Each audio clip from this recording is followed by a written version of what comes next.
국민이 묻고 대통령이 답한다. 문재인 정부 출범 100일 기념 기자회견을 시작하겠습니다.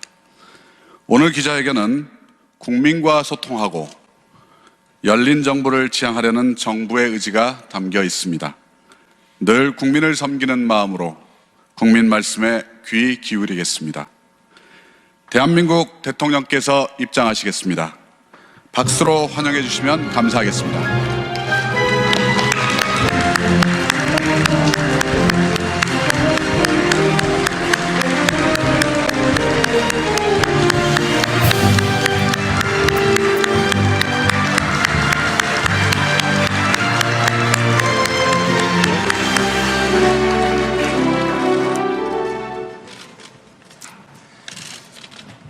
존경하는 국민 여러분, 기자 여러분, 오늘로 새 정부 출범 100일을 맞았습니다. 그동안 부족함은 없었는지 돌아보고 각오를 새롭게 다지기 위해 자리를 마련했습니다. 먼저 국민 여러분께 감사의 말씀을 드립니다. 국민 여러분의 지지와 성원 덕분에 큰 혼란 없이 국정을 운영할 수 있었습니다. 공식 출범은 100일 전이었지만 사실 새 정부는 작년 겨울 촛불광장으로부터 시작되었다고 생각합니다. 이게 나라냐? 라는 탄식이 광장을 가득 채웠지만 그것이 나라다운 나라를 만들자는 국민의 결의로 모아졌습니다. 국민의 나라, 정의로운 대한민국을 만들자는 국민의 희망, 이것이 문재인 정부의 출발이었습니다. 국민 여러분, 지난 100일 동안 국가 운영의 물기를 바꾸고 국민이 요구하는 개혁 과제를 실천해 왔습니다. 취임사의 약속을 지키기 위해 노력했습니다. 상처받은 국민의 마음을 치유하고 통합하여 국민 모두의 대통령이 되고자 했습니다. 5.18 유가족과 가습기 피해자, 세월호 유가족을 만나 국가의 잘못을 반성하고 책임을 약속드리고 아픔을 함께 나누었습니다. 현충일 기념사를 통해 모든 분들의 희생과 헌신이 우리가 기려야 할 애국임을 확인하고 공감했습니다. 잘못된 것을 바로잡고 새 정부 5년의 국정운영 청사진을 마련하는 일도 차질 없이 준비해 왔습니다. 국가의 역할을 다시 정립하고자 했던 100일이었습니다. 모든 특권과 반칙, 부정부패를 청산하고 공정하고 정의로운 대한민국으로 중단 없이 나아갈 것입니다. 국민을 감시하고 통제했던 권력기관들이 국민을 위한 조직으로 거듭나기 위해 노력하고 있습니다. 국정원이 스스로 개혁의 당근질을 하고 있고 경찰은 역사상 처음으로, 검찰은 역사상 처음으로 과거의 잘못을 반성하고 국민께 머리 숙였습니다. 그러나 이제 물길을 돌렸을 뿐입니다. 구체적인 성과를 만들기 위해서는 더 많은 시간이 필요하고 더 많은 과제와 어려움을 해결해 가야 합니다. 국민 여러분, 요즘 새 정부의 가치를 담은 새로운 정책을 말씀드리고 있어 매우 기쁩니다. 국민의 삶을 바꾸고 책임지는 정부로 거듭나고 있습니다. 보훈사업의 확대는 나라를 위해 희생하고 헌신하신 분들에 대한 국가의 책무입니다. 건강보험 보장성 강화와 치매국가 책임제, 어르신들 기초연금 인상, 아이들의 양육을 돕기 위한 아동수당 도입은 국민의 건강과 미래를 위한 국가의 의무입니다. 사람답게 살 권리의 상징인 최저임금 인상, 미래세대 주거복지 실현을 위한 부동산 시장 안정대책 모두 국민의 기본권을 위한 정책입니다. 앞서 마련된 일자리 추가 경정 예산도 국가 예산의 중심을 사람과 일자리로 바꾸는 중요한 노력이었습니다. 그러나 더 치밀하게 준비하겠습니다. 정부의 정책이 국민의 삶을 실질적으로 개선하지 못한다면 아무 의미가 없을 것입니다. 국민들께서 변화를 피부로 느끼실 수 있도록 더 세심하게 정책을 살피겠습니다. 당면한 안보와 경제의 어려움을 해결하고 일자리, 주거, 안전, 의료 같은 기초적인 국민생활 분야에서 국가의 책임을 더 높이고 속도감 있게 실천해 가겠습니다. 존경하는 국민 여러분, 기자 여러분, 지난 100일을 지나오면서 저는 진정한 국민 주권 시대가 시작되었다는 확신을 갖게 되었습니다. 우리 국민은 반년에 걸쳐 1700만 명이 함께한 평화적인 촛불혁명으로 세계 민주주의 역사를 새로 썼습니다. 새 정부 국민정책 제안에도 80만 명 가까운 국민들이 함께 해주셨습니다. 우리 국민들은 스스로 국가의 주인임을 선언하고 적극적인 참여로 구체적인 변화를 만들어 왔습니다. 그래서 저는 오늘 우리에게 닥친 어려움과 위기도 잘 극복할 수 있다고 자신합니다. 국민 여러분이 국정 운영의 가장 큰 힘입니다. 국민과 함께 가겠습니다. 다시 한번 함께 해주신 국민 여러분께 감사드리며 국민의 마음을 끝까지 지켜가겠다는 다짐의 말씀을 드립니다. 감사합니다.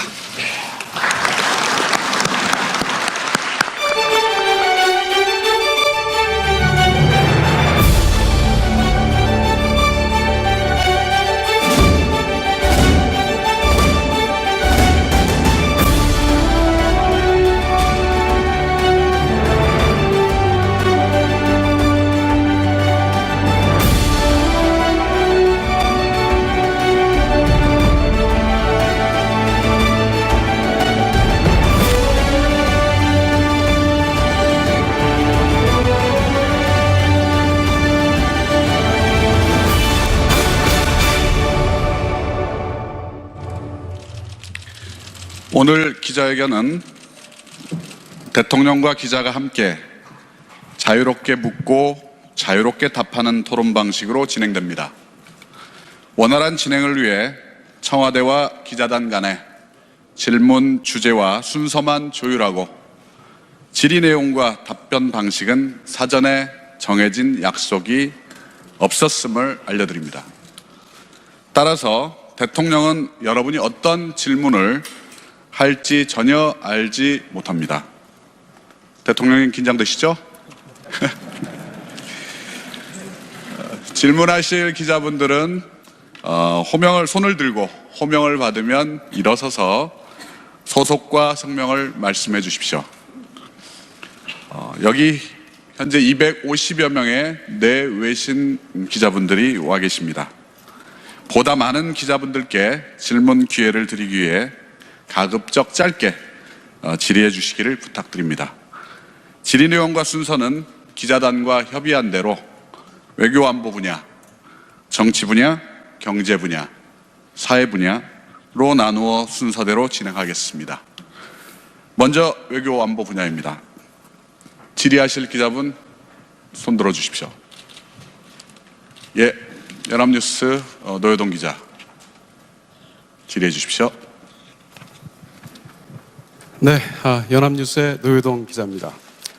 먼저 출입기자들을 대표해서 취임 후 첫 기자회견을 갖게 된 것을 진심으로 뜻깊게 생각하고 앞으로 더 언론과 더 많은 소통 기회를 가질 것을 기대하면서 첫 번째 질문 드리겠습니다. 대통령님께서는 엊그제 광복절 경축사에서 모든 것을 걸고 전쟁을 막겠다고 하셨습니다. 그러나 북한의 추가 도발 가능성, 또 북미 간의 긴장 상태로 인해서 국민들의 불안감이 완전히 가시지 않고 있는 것은 사실입니다. 한반도에서 무력 충돌 또는 전쟁이 일어날 가능성에 대한 대통령님의 인식은 어떠하신지, 또 이를 막기 위해 미국과 어떤 공조 그리고 어떤 정보 공유라는지에 대한 설명해 주십시오. 감사합니다. 예, 감사합니다. 한반도에서 두 번 다시 전쟁은 없을 것이라고 제가 자신 있게 말씀을 드립니다. 우리가 그 한반도 6.25 전쟁으로 인한 그 폐허에서 온 국민이 합심해서 이만큼 나라를 다시 이렇게 세웠는데, 두 번 다시 전쟁으로 그 모든 것을 다시 이룰 수는 없는 노릇입니다. 전쟁은 기필코 막을 것입니다. 그리고 북한의 도발에 대해서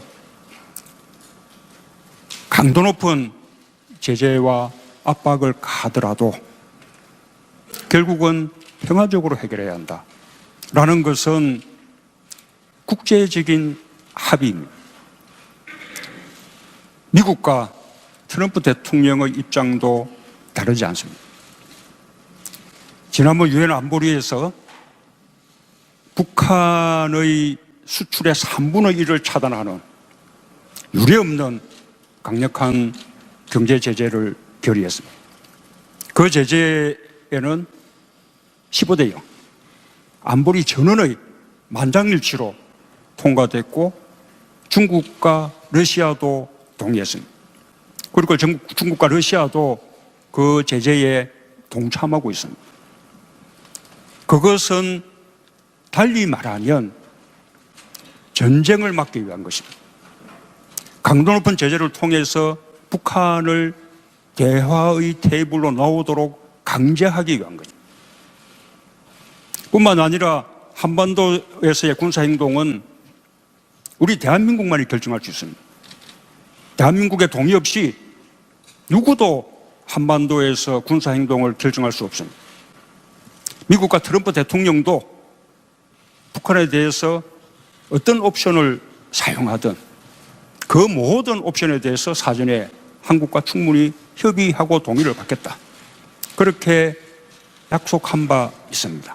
그것은 한미 간의 굳은 합의입니다. 그래서 전쟁은 없다라는 말들을 우리 국민들께서는 안심하고 믿으시기 바랍니다. 뿐만 아니라 오히려 이 전쟁의 위기를 부추기고 국민들 불안하게 하는 것은 사실이 아닐 뿐더러 국민들에 대한 도리도 아니고 또 우리 경제를 더 어렵게 만드는 일이다라는 말씀도 함께 드립니다. 네, 한반도에서 전쟁이 없다는 대통령님의 약속 해주셨습니다. 두 번째 질문을 받겠습니다.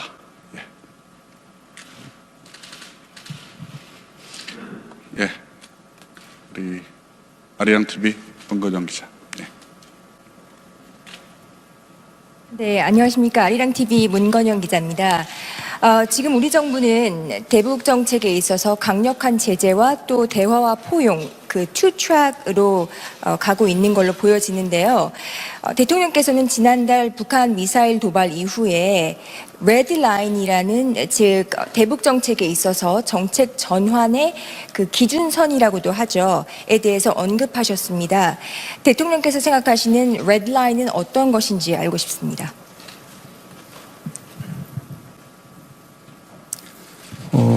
북한이 ICBM 그 탄도미사일을 완성하고 거기에 핵탄두를 탑재해서 무기화하게 되는 것을 레드라인이라고 생각합니다. 지금 북한이 점점 그 레드라인의 임계치에 다가가고 있다고 생각합니다.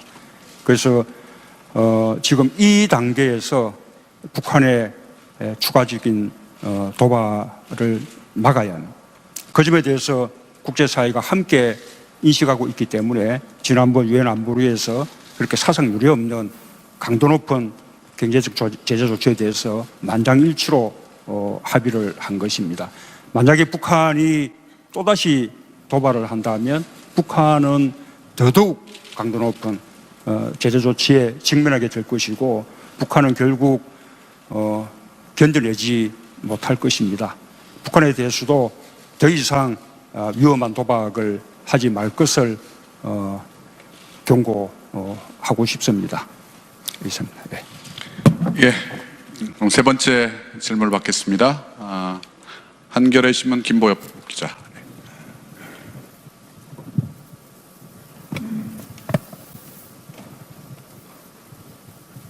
안녕하십니까. 한겨레 김보엽입니다. 대통령께서는 최근 광복절 경축사를 비롯해서 기회가 닿을 때마다 남북관계 개선 의지를 피력해 오셨습니다. 특히 북한의 핵 문제, 미사일 문제를 풀기 위해서라도 남북관계 개선이 대단히 중요하다고 강조를 하셨는데 문제는 북한입니다. 아무런 답이 없습니다.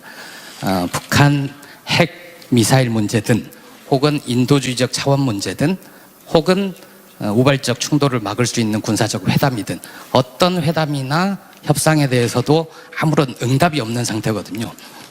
제가 드리고 싶은 질문은 이겁니다. 이런 상황을 타개하기 위한 어떤 보관이 있으신지, 그리고 취임 직후에 주변국에 대통령의 특사를 보내신 것처럼 북한에 대통령의 특사를 보내실 의향은 없는지 답변 부탁드립니다. 고맙습니다. 예, 이 남북 간의 이 대화가 재개되어야 합니다. 그러나 그에 대해서 우리가 조급할 필요는 없다고 생각합니다. 지난 10년간의 단절을 극복해내고 다시 이 대화를 열어나가는 데는 많은 노력과 또 시간이 필요할 수 있습니다. 우선 대화 자체를 목적으로 둘 수는 없습니다.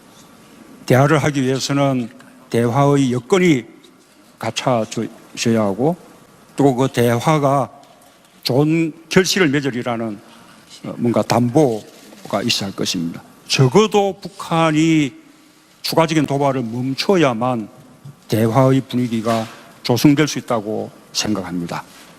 그렇게 대화의 여건이 갖춰진다면 그리고 갖춰진 대화의 여건 속에서 남북 관계를 개선해 나가는데 또 북핵 문제를 해결하는데 도움이 된다고 판단된다면 그때는 북한에 특사를 보내는 것도 충분히 고려할 수 있다고 봅니다.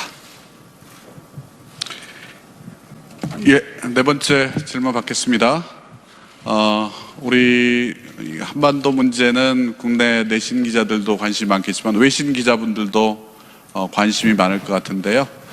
우리 외신 기자분들 중에서 질문을 한번 받아보죠. 외신 기자분들 중에서 질문하실 분? 예, CNN 우리 폴라 행콕 서울지사장 질문해 주십시오. Paula Hancock, CNN.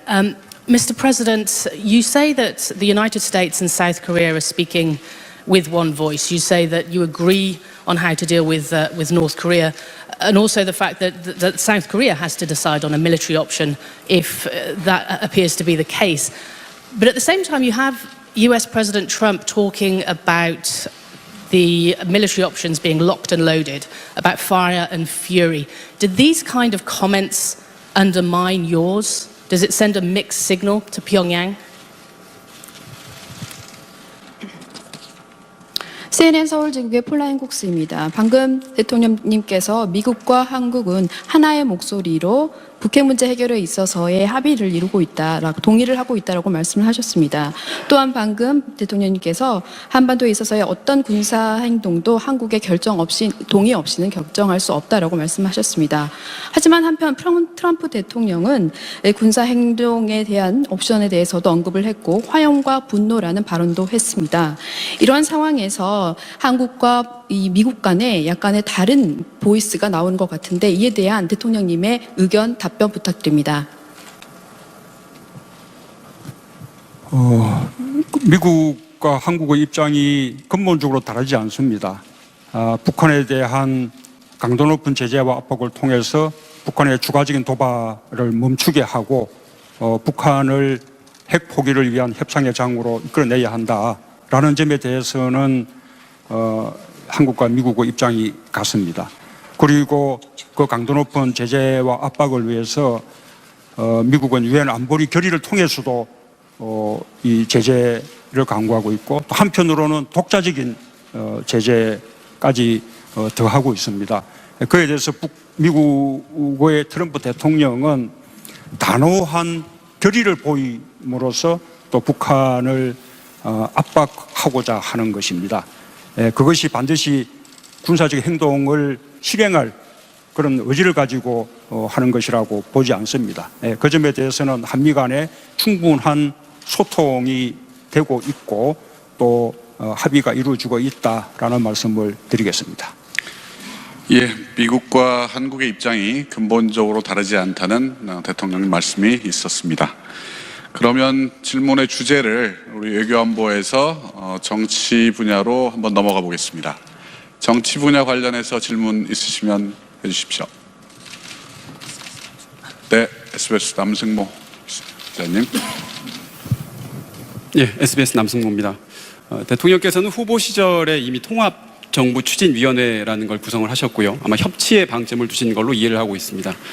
사실 지금 내각이 어느 정도 다 구성이 됐는데 평가가 갈리고 있습니다. 일각에서는 코드 인사다, 보훈 인사다 이런 얘기도 나오고 있는데 현 정부 내각 어떻게 통합정부로 보시는지 만약에 약간 좀 미흡하다고 보신다면 앞으로 통합정부 어떤 식으로 꾸려나갈 구상을 갖고 계신지 답변 부탁드리겠습니다.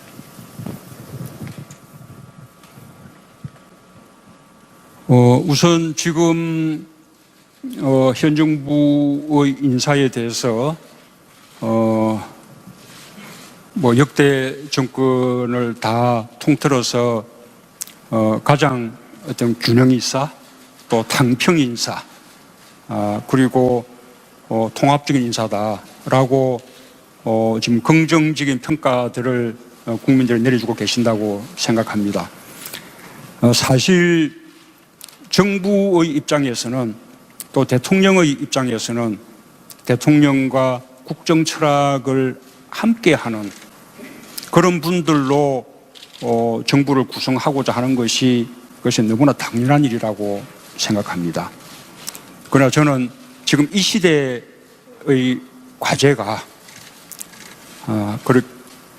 보수 진보를 뛰어넘는 국민 통합, 또 니 편 내 편 이렇게 편가르는 정치를 종식하는 통합의 정치, 이것이 대단히 중요하다고 생각하기 때문에 제가 참여정부 때 함께 해왔던, 그리고 또 2012년 대선 때부터 함께 해왔던 많은 동지들이 있지만 그분들을 발탁하는 것은 소수에 그치고 폭넓게 과거 정부에서 중용됐던 사람이라 할지라도 능력이 있다면 과거를 묻지 않고, 그리고 또 경선 과정에서 다른 캠프에 몸담았던 분들도 다 함께 하는 그런 정부를 구성했습니다. 앞으로 끝날 때까지 그런 자세로 나아가겠습니다. 이 지역 탕평, 또 국민 통합, 이런 인사의 기조를 끝까지 지켜나갈 것을 약속드리겠습니다. 감사합니다. 네, 정치 분야 두 번째 질문입니다. YTN 신호 기자님. 예, 대통령께서는 최근에 지난 10년 동안 우리 사회 많은 부분이 무너졌다. 그중에서 특히 언론, 그중에서도 이 공영방송이 참담하게 무너졌다. 그런 말씀하셨습니다. 그 기간 동안에 이제 많은 기자들이 해직됐다가 또 복직됐고 또 아직 그 복직되지 못한 기자들도 많습니다. 이 정권에 상관없이 이 공영방송 또는 이 공적인 소유 구조를 가진 그런 언론의 공공성, 공정성을 확보할 수 있는 방안에 대해서 어떤 구상 갖고 계십니까? 우선 그 언론의 공공성을 확보하고 또 언론의 자유를 이렇게 보장하는 것은 기본적으로는 언론이 자율적으로 해야 하는 일이라고 생각합니다. 그러나 공영방송의 경우에 기본적으로 지난 정부 동안 공영방송을 정권의 목적으로 장악하려는 그런 노력들이 있었고 그게 실제로 현실이 되었습니다. 저는 공영방송을 이 정권의 목적으로 장악하려 했던 정권도 나쁘지만 그렇게 장악당한 언론에게도 많은 책임이 있다고 생각합니다. 어쨌든 언론의 공공성 확보와 언론의 자유를 이렇게 보장받기 위한 노력들은 언론이 스스로 해야 할 일이지만 적어도 문재인 정부는 언론을 정권의 목적으로 장악하려는 시도는 하지 않겠다라는 것을 확실히 약속드리겠습니다. 그러기 위해서 아예 지배구조 개선을 제도적으로 보장해서 정권이 언론을 장악하지 못하도록 확실한 방안을 입법을 통해서 강구를 하겠습니다. 지금 이미 국회에 그런 법안들이 계류되고 있는데 그 법안의 통과를 위해서 정부도 함께 힘을 모을 것입니다. 네, 다시 세 번째 질문 받겠습니다. JTBC 이성대. JTBC 이성대 기자입니다. 새 정부의 국정과제 1번이 이른바 적폐의 완전하고 철저한 청산인데요. 지금 각 부처별로 진행 중이거나 또 앞으로 진행 중일 걸로 보입니다. 자, 이런 상황에서 대통령께서 생각하는 가장 우선순위의 적폐 청산이 무엇인지, 그리고 또 그 이른바 적폐 청산을 위해서 기한은 예를 들어 내년까지 또는 임기 말까지 이런 식으로 어떤 기한을 설정해 놓은 게 있으신지 답변해 주시기 바랍니다. 제가 생각하는 그 적폐 그 청산은 우리 사회를 아주 불공정하게 또 불평등하게 만들었던 많은 반칙과 특권들을 일소하고 우리 사회를 보다 공정하고 정의로운 그런 사회로 만드는 것입니다. 특정 사건에 대한 조사와 처벌, 또 특정 세력에 대한 어떤 조사와 처벌, 이런 것이 적폐 청산의 목표라고 생각하지 않습니다. 이렇게 우리 사회를 보다 공정하고 정의로운 사회로 만들기 위한 노력은 1, 2년으로 끝나는 것이 아니고 우리 정부 임기 내내 계속되어야 할 노력입니다. 그리고 아마도 이번 정부 5년으로 다 이루어질 수 있는 과제도 아닐 것입니다. 앞으로 여러 정권을 통해서 이것이 노력이 계속돼서 그것이 하나의 제도화되고 또 관행화되고 문화로까지도 그렇게 발전돼 나가야 한다고 그렇게 생각을 합니다. 네, 우리 지역지에서도 한번 질문을 받아보겠습니다. 지역지 기자분께서 질문하시고 싶으신 분은 손을 들어주십시오. 예, 경기일보 강혜인 기자님.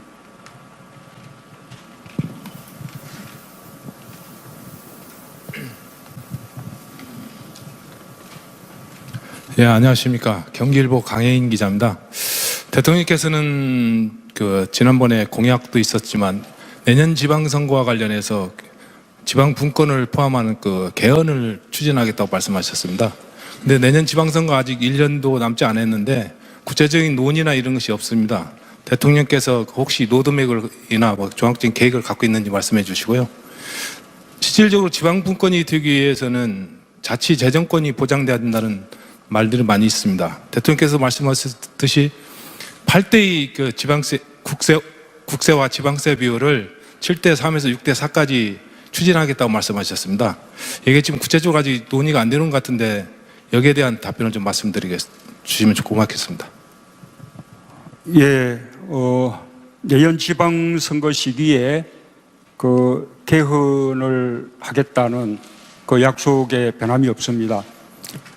개헌 추진은 두 가지 기회가 있다고 생각합니다. 하나는 지금 하고 있는 국회 개헌 특위에서 국민들의 여론을 충분히 수렴해서 국민 주권적인 개헌 방안을 마련하는 것입니다. 그러면 정부도 또 대통령도 그것을 받아들여서 내년 지방선거 시기에 개헌안을 국민투표에 붙여줄 것이라고 생각합니다. 만약에 국회의 개헌특위에서 충분히 국민 주권적인 개헌 방안이 마련되지 않거나 또 제대로 또 합의에 이루지 못한다면 그때는 정부가 그때까지의 국회의 개헌특위의 그 논의사항들을 이어받아서 또 국회와 협의하면서 자체적으로 개헌특위를 만들어서 개헌 방안을 마련할 수도 있다고 생각합니다. 그래서 국회의 개헌특위를 통해서든 또 대통령이 별도의 정부 산하 개헌특위를 통해서 하든 어쨌든 내년 지방선거 시기에 개헌을 하겠다라는 것은 틀림없다라는 약속을 드립니다. 최소한도 지방분권을 위한 개헌 그리고 국민기본권 확대를 위한 개헌에는 우리가 합의하지 못할 아무런 이유가 없다고 생각합니다. 중앙권력 구조를 개편하기 위한 개헌에는 더 많은 논의가 필요할지 모르지만 적어도 말씀드린 지방분권 개헌 그 다음에 국민기본권 강화를 위한 개헌 부분은 이미 충분한 공감대가 마련돼 있다고 생각합니다. 적어도 내년 지방선거 시기에 그때까지 합의되는 과제만큼은 반드시 개헌을 할 것입니다.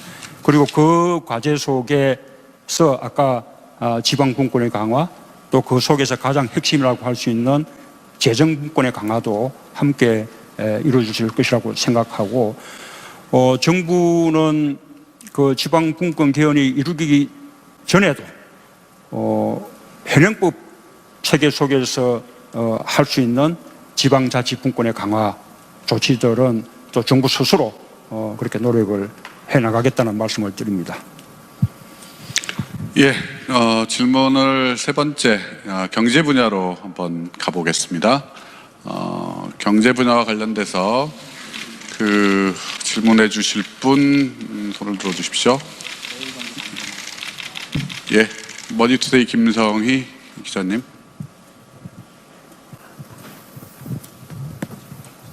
네, 머니투데이 김성희 기자입니다. 대통령 떨리지 않으십니까? 저는 이런 기회가 많지 않아서 지금도 좀 떨리고 있는데 이런 기회를 앞으로도 많이 만들어 주시면 훨씬 더 많은 질문도 드릴 수 있을 것 같습니다. 저는 그 어떤 국민도 예외가 될 수 없는 세금 문제를 여쭤보고 싶은데 그 대통령께서는 이제 소득주도 성장론 펴고 계시고 특히 이제 그 가처분 소득을 늘려주는 정책을 많이 펴고 계십니다. 뭐 공무원 증원도 그럴 것이고 건강보험 개편도 그런 취지일 것이고요. 그리고 뭐 기초연금 문제도 있고 그런데 그렇게 하자면 지금 내놓으신 세제 개편안 이외에 추가적으로 세원 기반을 더 늘리는 그런 뭐 세제 개편, 뭐 증세라고 표현할 수 있겠습니다만 그런 것이 뭐 불가피하게 필요하지 않느냐 뭐 이런 지적들도 있는데 그 증세든 세제 개편이든 이 세금 문제에 대한 어떤 그 5년 동안의 로드맵이라든지 그런 대통령님의 어떤 구상 있으시면 말씀 부탁드립니다.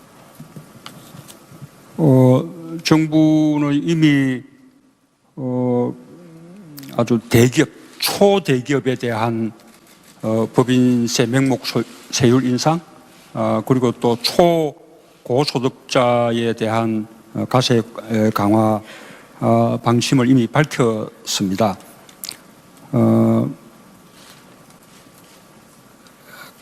앞으로도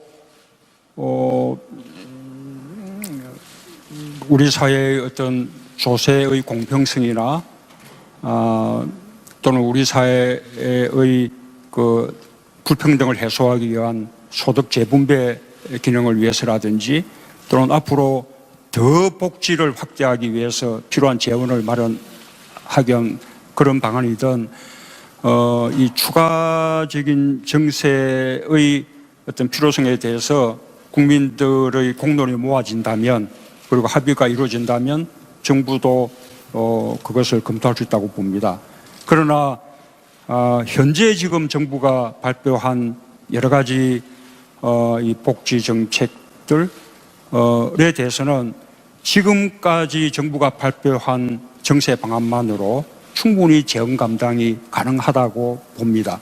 실제로 그 재원이 필요한 만큼 정부가 정세 방침을 밝힌 것입니다. 정세를 통한 세수 확대만이 유일한 재원 대책이 아닙니다. 오히려 더 중요한 것은 기존의 이 재정 지출에 대해서 대대적으로 구조 조정을 해서 세출을 절감하는 것이 또 못지않게 중요하고요. 또 정세를 통한 세수 확대뿐만 아니라 또 자연적인 세수 확대, 또 여러 가지 기존의 세법 하에서도 과세를 강화하는 방식으로 또 많은 또 세수 확대들이 있을 수 있기 때문에 지금 현재 정부가 밝히고 있는 이 정세 방안들은 그 정부에게 필요한 그 재원 조달에 딱 맞추어서 맞춤형으로 그렇게 결정된 것이다라는 말씀을 드리겠습니다. 그래서 정부의 여러 정책에 대해서 재원 대책 없이 계속해서 무슨 산타크로스 같은 정책만 내놓는 것이 아니냐 이런 걱정들을 하는데 하나하나 꼼꼼하게 재원 대책을 검토해서 가능한 범위 내에서 전부 설계된 것이다 라는 그 말씀을 드리고 곧 내년도 예산안이 발표될 텐데 그 예산안을 보시면 얼마의 재정 지출이 늘어나고 그 늘어나는 재정 지출에 대해서 어떻게 우리가 정부가 재원을 마련할 방침인지 하는 것을 전부 직접 이렇게 확인할 수 있을 것이라고 그렇게 생각합니다. 예, 대통령께서 산타크로스 정책 아니냐라고 이야기하신 건 오늘 아침에 모 일간지에 조간에 나온 제목을 보신 것 같은데요. 대통령께서 이렇게 아침마다 열심히 신문 또 방송 다 보시고 계시다는 거 확인하셨죠? 자, 그러면 다음 순서는 우리 경제 분야에서 한 번 더 질문을 받도록 하겠습니다. 예, 매경 강계만 반장.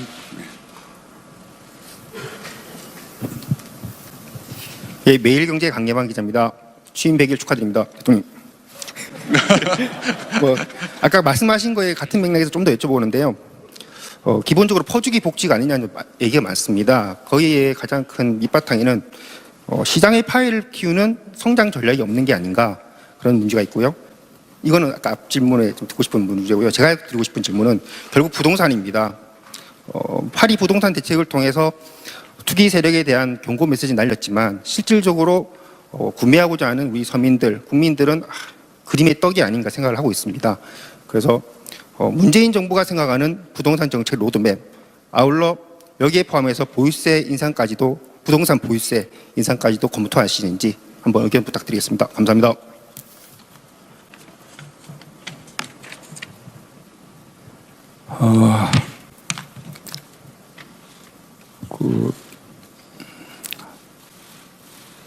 이 실수요자들이 이 주거를 가질 수 있도록 그렇게 하기 위해서도 또 지난 정부 동안 우리 서민들을 괴롭혔던 미친 전세 또는 미친 월세 이런 높은 주택 임대료의 부담에서 서민들이 또 우리 젊은 사람들이 해방되기 위해서도 부동산 가격의 안정은 반드시 필요하다고 봅니다. 저는 이번에 정부가 발표한 부동산 대책이 역대 뭐 이렇게 하지 않았던 가장 강력한 대책이기 때문에 그것으로 부동산 가격을 충분히 잡을 수 있을 것이라고 확신합니다. 그리고 만약에 부동산 가격이 그럼에도 불구하고 또 시간이 지난 뒤에 또 다시 오르는 기미가 보인다면 또 정부는 더 강력한 대책도 주머니 속에 많이 넣어두고 있다라는 말씀도 드립니다.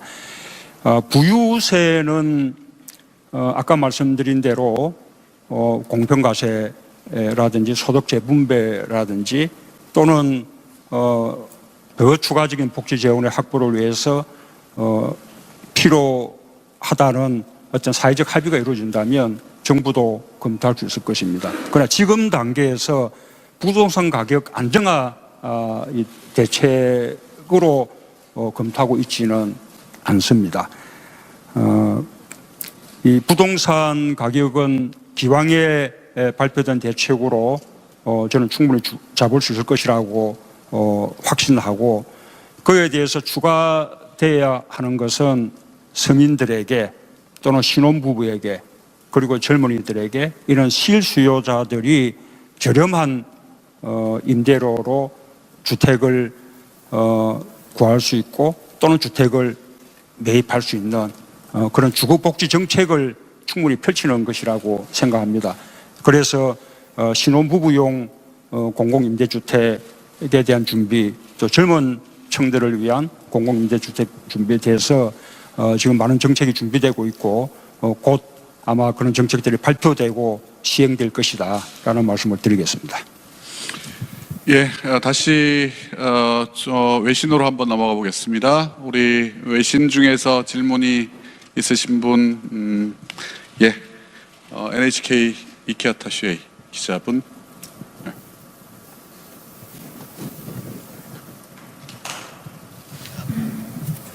예, 감사합니다.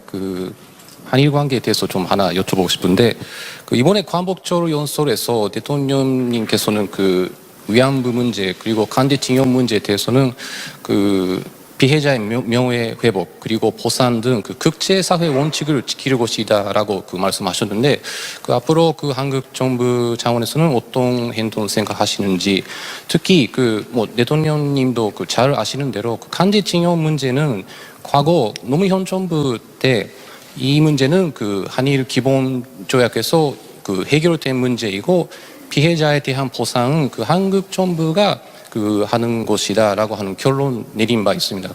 특히 이것에 대해서 어떻게 생각하시는지 여쭤보겠습니다. 감사합니다.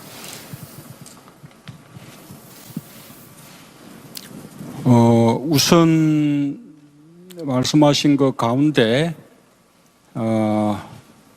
일본군 위안부 부분은 한일 회담 당시 말하자면 알지 못했던 문제였습니다. 말하자면 그 회담에서 다루어지지 않았던 문제입니다. 위안부 문제가 알려지고 이 사회 문제가 된 것은 한일 회담 훨씬 이후의 일이었습니다. 그래서 위안부 문제가 한일 회담으로 다 해결됐다라는 것은 그것은 맞지 않는 일이라고 봅니다. 강제징용자의 문제도 양국 간의 합의가 개개인들의 권리를 침해할 수는 없는 것입니다. 양국 간의 합의에도 불구하고 징용당한 강제징용자 개인이 미쓰비시 등을 비롯한 상대 회사를 상대로 가지는 민사적인 권리들은 그대로 남아있다라는 것이 한국의 헌법재판소나 한국 대법원의 판례입니다. 정부는 그런 입장에서 과거사 문제를 임하고 있습니다. 다만 제가 강조하고 있는 것은 그런 과거사 문제가 한일 관계의 미래지향적인 발전에 걸림돌이 돼서는 안 되겠다. 그래서 과거사 문제는 과거사 문제대로, 또 미래지향적인 발전을 위한 한일 간의 협력은 그 협력대로 별개로 해나가는 것이 필요하다, 이렇게 생각합니다. 지난번 그 위안부 합의에 대해서는 제가 여러 번 제 생각을 밝힌 바 있습니다. 지금 외교부에서 자체적으로 TF를 구성해서 그 합의의 경위라든지 그 합의에 대한 평가, 이런 작업을 하고 있습니다. 그 작업이 끝나는 대로 외교부가 그에 대한 방침을 정할 것입니다. 예, 지역지에서 한 번 더 우리 질문의 기회를 드리도록 하겠습니다. 예, 우리 강원일보 유봉옥 기자님.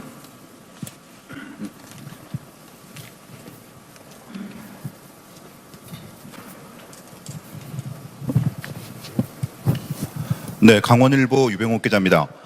저는 지역과 관련된 질문을 좀 드리겠습니다.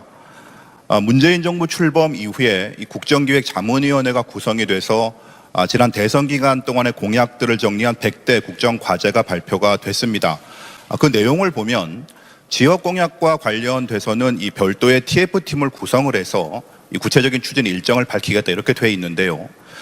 그런데 아직까지 이 TF팀 구성과 운영이 진행이 되지 않고 있고, 그러다 보니까 지역 공약들이 언제 또 어떤 절차를 거쳐서 진행이 될지 아직 알려지지 않고 있습니다. 더군다나 이 원전 문제라든가 또 이 평창 동계올림픽과 같은 사안들은 그 국가적인 아젠다이면서 또 동시에 지역과도 밀접한 관계가 있는 그런 사안들인데요. 대통령님께서는 이러한 지역 공약 또 현안들을 그 앞으로 어떻게 풀어나갈 계획이신지 말씀 부탁드리겠습니다.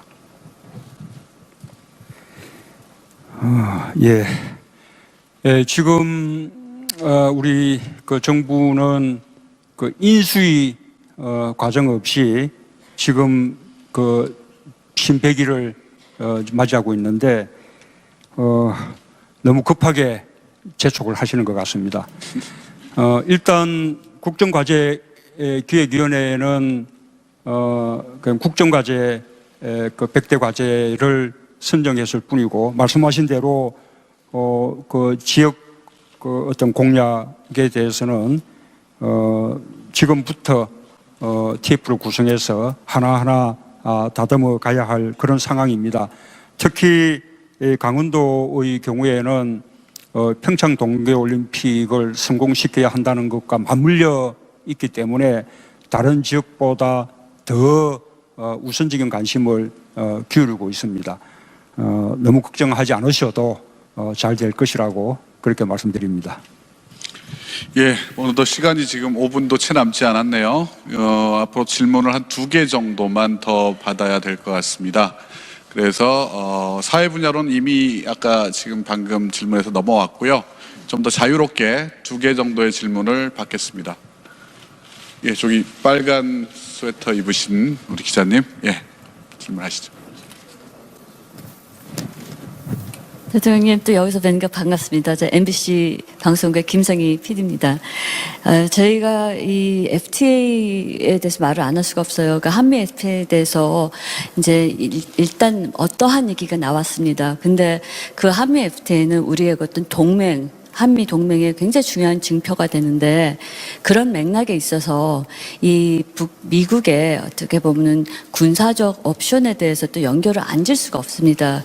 이게 억지를 하는 것이 아니라 과거에 그 북한 문제와 오늘날 북한 문제의 결정적인 차이는 북한이 ICBM이라는 어떤 그 기술적인 진전이 있었기 때문에 미국 본토의 어떤 위협을 강할 수 있는 가능성에 대해서 굉장히 심각하게 우려를 하고 있지 않습니까? 그러면은 전쟁의 rules of engagement에 따라서 미국이 굳이 한국하고 협의를 안 해도 거기에 대해서 어떠한 군사적인 결정을 내릴지에 대한 권리가 이제 발생이 됐기 때문에 그런 거와 또 FTA와 이런 것이 우리 한미 동맹의 어떻게 보면 질적인 또 양적인 어떤 측면에 좀 훼손이 되지 않을까 좀 우려가 되는데 대통령께서는 이걸 어떻게 이제 극복해 나가실 것이 좀 양쪽을 아울러서 부탁드리겠습니다. 감사합니다.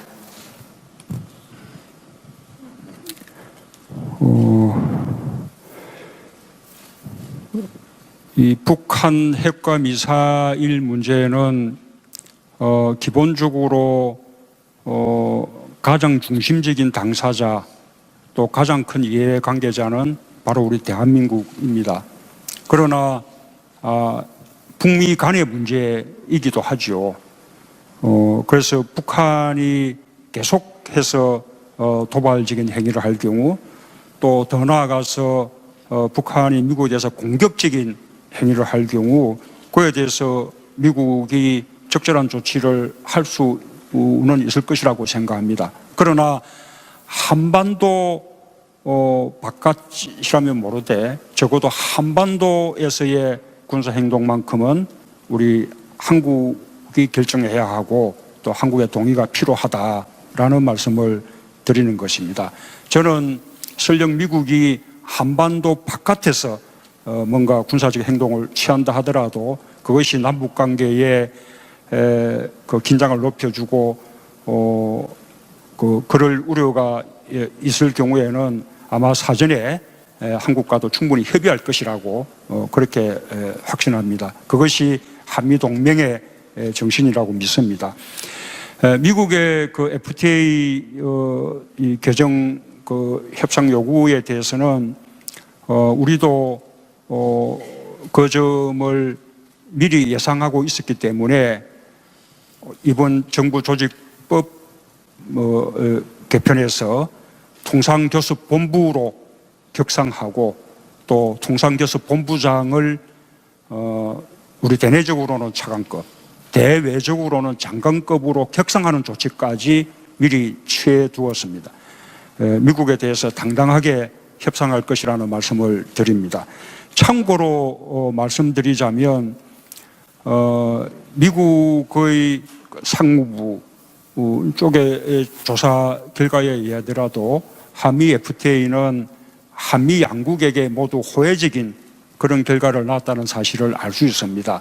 한미 FTA 체결 이후에 세계의 교역량이 12%가 줄어들었는데 2011년부터 2016년 사이에 그 5년간 한미 간의 교역량은 오히려 12% 늘어났습니다. 한국의 수입 시장에서 미국이 차지하는 비중이 늘어났고 미국의 수입 시장에서 한국이 차지하는 비중도 늘어났습니다. 뿐만 아니라 미국 무역위원회가 발표한 연구 결과에 의하면 한미 FTA가 없었더라면 미국의 무역 수지 적자가 더 크게 늘어났을 것이다. 한미 FTA에 의해서 미국의 무역 적자가 많이 줄어드는 효과가 생겼다. 그렇게 미국 스스로도 그런 연구 자료들을 내놓고 있습니다.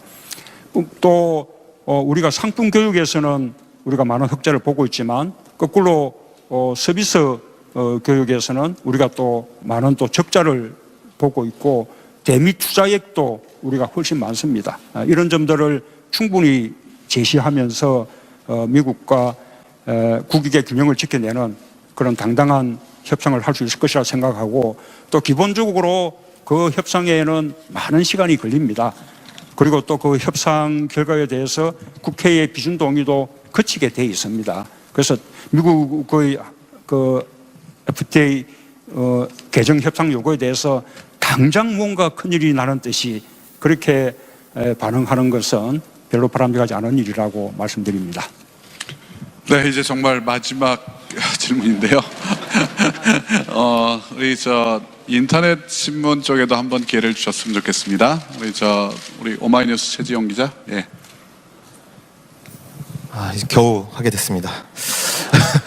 노동 분야에 관련한 질문 드리려고 합니다. 그 복수노조가 시행된 지 이제 한 8년 정도가 지났는데 여전히 한국의 노조 조직률은 10% 정도로 OECD 최하위권에 있습니다. 여러 가지 원인이 있지만 아직도 사용자 쪽이 노조 설립을 막는다거나 설립되어 있는 노조를 파괴하는 일까지 벌어지고 있는데요. 최근에 뭐 삼성의 S그룹 전략문건, 노조 전략문건이 사실로 밝혀졌는데 그 동안에 여태까지 아무도 처벌받지 않았습니다. 결과적으로 이런 노동 문제, 부당 노동 행위에 대한 공권력의 역할이 미진한 게 아니냐 이런 지적들이 나오고 있습니다. 비정규직 문제 해결 그리고 미조직 노동자들의 권익 보호를 위해서 노조 조직률을 끌어올려야 된다는 필요성이 계속 제기되는데 여기에 대한 대통령의 생각이 궁금합니다. 예, 우리가 새 정부의 중요한 국정 목표 중에 하나가 이 노동의 가치가 제대로 존중받는 그런 세상을 만들겠다는 것입니다. 이 노동의 가치가 제대로 존중되려면 정부가 노동자들의 권익을 보호하는 그런 정책들을 더 전향적으로 펼쳐야 하겠지만 또 한편으로는 노동자들이 스스로 단합된 힘으로 자신들의 권익을 키워나가는 것도 필요한 일입니다. 그런 면에서 노동자 조직률을 높여나가는 것은 대단히 중요하고요. 또 노동자 조직률을 높여나가겠다고 하는 것이 저의 지난 대선 공약이기도 했습니다. 정부도 노동자 조직률을 높이기 위해서 정책적 노력을 기울이겠습니다. 저는 한편으로 노동조합도 좀 더 대중적인 지지를 받을 수 있는 그런 식의 노력들을 함께 할 필요가 있다고 생각합니다. 노동조합의 이 결성을 가로막는 여러 가지 사용자 측의 부당 노동 행위에 대해서는 강력한 의지로 단속하고 처벌할 것이다라는 것을 미리 예고를 해드립니다. 예. 예, 이젠 더 이상 손 드셔도 소용이 없습니다. 죄송합니다. 좀 더 많은 얘기는 우리 좀 더 시간을 가지고 예, 마지막으로 한 분 그러면 네, 질문 드리겠습니다. 안녕하십니까. 울산 경상일보 김두수 기자입니다. 사실 우리 앞서 기자님들께서 많은 질문을 해주셨는데 이 질문만큼은 꼭 드리고 싶습니다. 양해해 주시면 감사하겠습니다. 사실 울산의 경우에 원전 문제가 지금 뿐만 아니라 그 전국적 이슈가 되고 있는데요. 대통령께서 그 탈원전에 대해서는 굉장히 공감하고 있는 것 같습니다. 그런데 울산 신고리 그 오류코기에 대해서 현재 공론화위원회에서 여러 가지를 작업을 하고 있습니다. 그래서 대통령께서는 그 후보 시절에 탈원전에 대해서는 분명한 말씀을 해 주셨습니다. 그래서 이 공론화위원회 관련해서 여쭈고자 하는데요. 대통령께서 국가의 소위 이 국책 사업에 대해서 직접 탈원전을 말씀하셨다고 한다면 이 문제를 직접 그 산자부라 대통령께서 직접 이 문제를 좀 주도적으로 해나갔으면 좋겠다는 그런 말씀을 드리면서 이 공론화위원회에 대해서 제가 불신하는 건 아닙니다만 과연 앞으로 어떻게 소출될 것인지에 대해서 많은 분들이 좀 의문점을 갖고 있습니다. 이에 대해서 대통령께서 좀 소상하게 말씀해 주시면 감사하십니다. 고맙습니다. 공론화, 공론조사라는 절차 없이 탈원전의 기조에 맞추어서 백지화해야 되는 거 아니냐, 지금 그 말씀이십니까?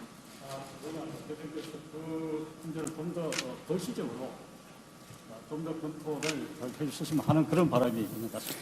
예, 우선은 탈원전도 뭐 걱정하시는 분들이 있어서 조금 말씀을 드리자면 제가 추진하는 탈원전 정책은 급격하지 않습니다. 지금 그 유럽 등의 선진국들의 탈원전 정책은 굉장히 빠릅니다. 수년 내에 원전을 멈추겠다는 그런 식의 계획들인데 저는 지금 가동되고 있는 그 원전의 설계 수명이 만료되는 대로 하나씩 원전의 문을 닫아 나가겠다는 것입니다. 그렇게 되면 근래에 가동이 된 원전이나 또 지금 건설 중에 있는 그 원전은 설계 수명이 60년입니다.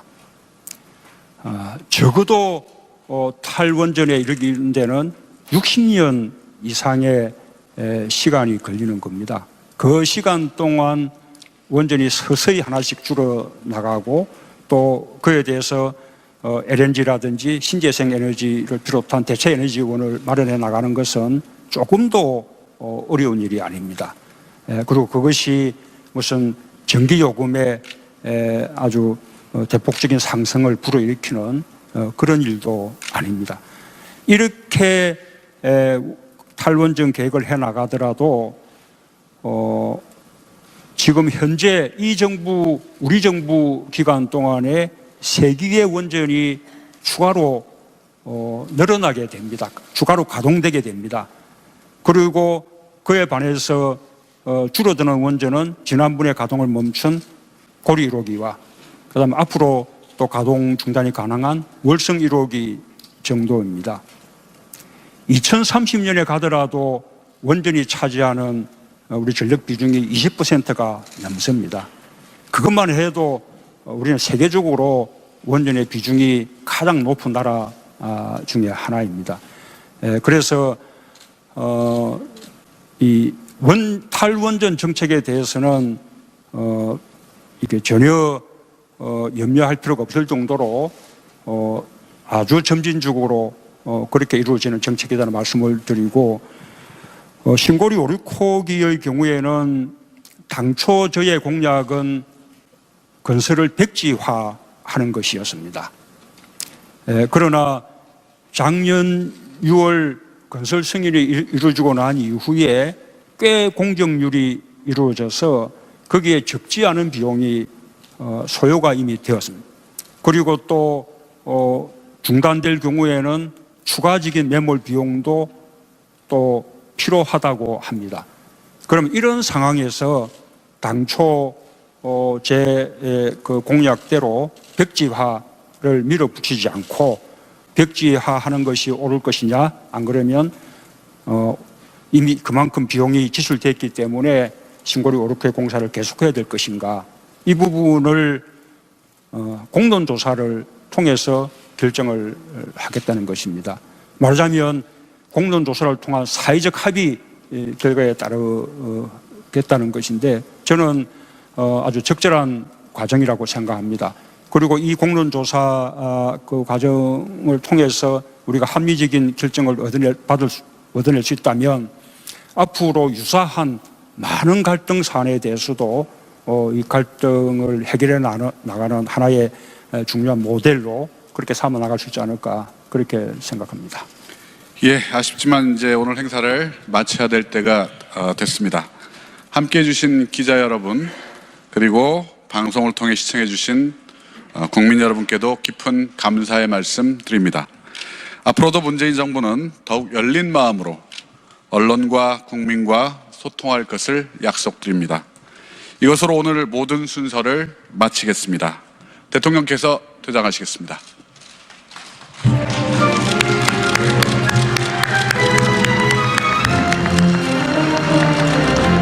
문재인 대통령께서 퇴장하고 있습니다.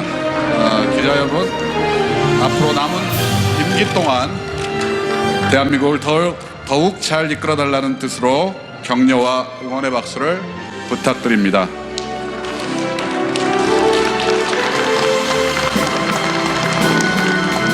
문재인 정부는 더 낮은 자세로 국민 속에서 국민과 함께하며 국민과 소통하겠습니다. 국민 여러분께 국민을 섬기며 나라다운 나라, 원칙이 똑바로 서는 나라를 만들겠다는 다짐을 드리겠습니다. 이상으로 문재인 대통령 취임 100일 기자간담회를 마치겠습니다. 지금까지 시청해주신 국민 여러분, 대단히 options being locked and loaded, about fire and fury. Did these kind of comments undermine yours? Does it send a mixed signal to Pyongyang? CNN 서울지국의 폴라 행국스입니다. 방금 대통령님께서 미국과 한국은 하나의 목소리로 북핵 문제 해결에 있어서의 합의를 이루고 있다라고 동의를 하고 있다라고 말씀을 하셨습니다. 또한 방금 대통령님께서 한반도에 있어서의 어떤 군사 행동도 한국의 결정 없이 동의 없이는 결정할 수 없다라고 말씀하셨습니다. 하지만 한편 트럼프 대통령은 군사 행동에 대한 옵션에 대해서도 언급을 했고 화용과 분노라는 발언도 했습니다. 이러한 상황에서 한국과 이 미국 간에 약간의 다른 보이스가 나오는 것 같은데 이에 대한 대통령님의 의견 답변 부탁드립니다. 미국과 한국의 입장이 근본적으로 다르지 않습니다. 북한에 대한 강도 높은 제재와 압박을 통해서 북한의 추가적인 도발을 멈추게 하고 북한을 핵 포기를 위한 협상의 장으로 이끌어내야 한다라는 점에 대해서는 한국과 미국의 입장이 같습니다. 그리고 그 강도 높은 제재와 압박을 위해서 미국은 유엔 안보리 결의를 통해서도 이 제재를 강구하고 있고 또 한편으로는 독자적인 제재까지 더하고 있습니다. 그에 대해서 미국의 트럼프 대통령은 단호한 결의를 보임으로써 또 북한을 압박하고자 하는 것입니다. 그것이 반드시 군사적 행동을 실행할 그런 의지를 가지고 하는 것이라고 보지 않습니다. 그 점에 대해서는 한미 간에 충분한 소통이 되고 있고 또 합의가 이루어지고 있다라는 말씀을 드리겠습니다.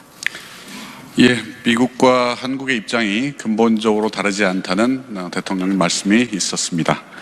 그러면 질문의 주제를 우리 외교안보에서 정치 분야로 한번 넘어가 보겠습니다.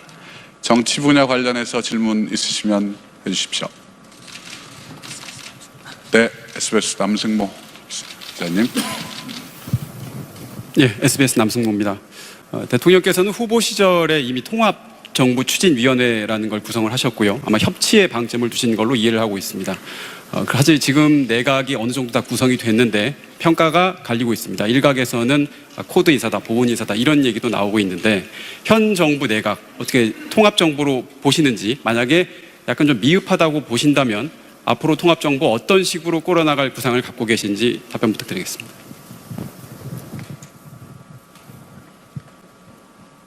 우선 지금 현 정부의 인사에 대해서 뭐 역대 정권을 다 통틀어서 가장 어떤 균형 인사, 또 당평 인사, 그리고 통합적인 인사다라고 지금 긍정적인 평가들을 국민들이 내려주고 계신다고 생각합니다. 사실 정부의 입장에서는 또 대통령의 입장에서는 대통령과 국정 철학을 함께하는 그런 분들로 정부를 구성하고자 하는 것이 그것이 너무나 당연한 일이라고 생각합니다. 그러나 저는 지금 이 시대의 과제가 보수 진보를 뛰어넘는 국민 통합, 또 네 편 내 편 이렇게 편가르는 정치를 종식하는 통합의 정치, 이것이 대단히 중요하다고 생각하기 때문에 제가 참여정부 때 함께 해왔던, 그리고 또 2012년 대선 때부터 함께 해왔던 많은 동지들이 있지만 그분들을 발탁하는 것은 소수에 그치고 폭넓게 과거 정부에서 중용됐던 사람이라 할지라도 능력이 있다면 과거를 묻지 않고, 그리고 또 경선 과정에서 다른 캠프에 몸담았던 분들도 다 함께 하는 그런 정부를 구성했습니다. 앞으로 끝날 때까지 그런 자세로 나아가겠습니다. 이 지역 탕평, 또 국민 통합, 이런 인사의 기조를 끝까지 지켜나갈 것을 약속드리겠습니다. 감사합니다. 네, 정치 분야 두 번째 질문입니다. YTN 신호 기자님.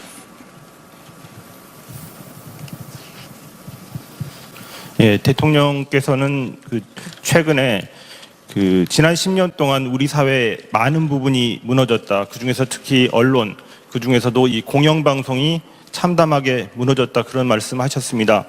그 기간 동안에 이제 많은 기자들이 해직됐다가 또 복직됐고 또 아직 복직되지 못한 기자들도 많습니다. 이 정권에 상관없이 이 공영방송 또는 이 공적인 소유 구조를 가진 그런 언론의 공공성, 공정성을 확보할 수 있는 방안에 대해서 어떤 구상 갖고 계십니까? 우선 언론의 공공성을 확보하고 또 언론의 자유를 이렇게 보장하는 것은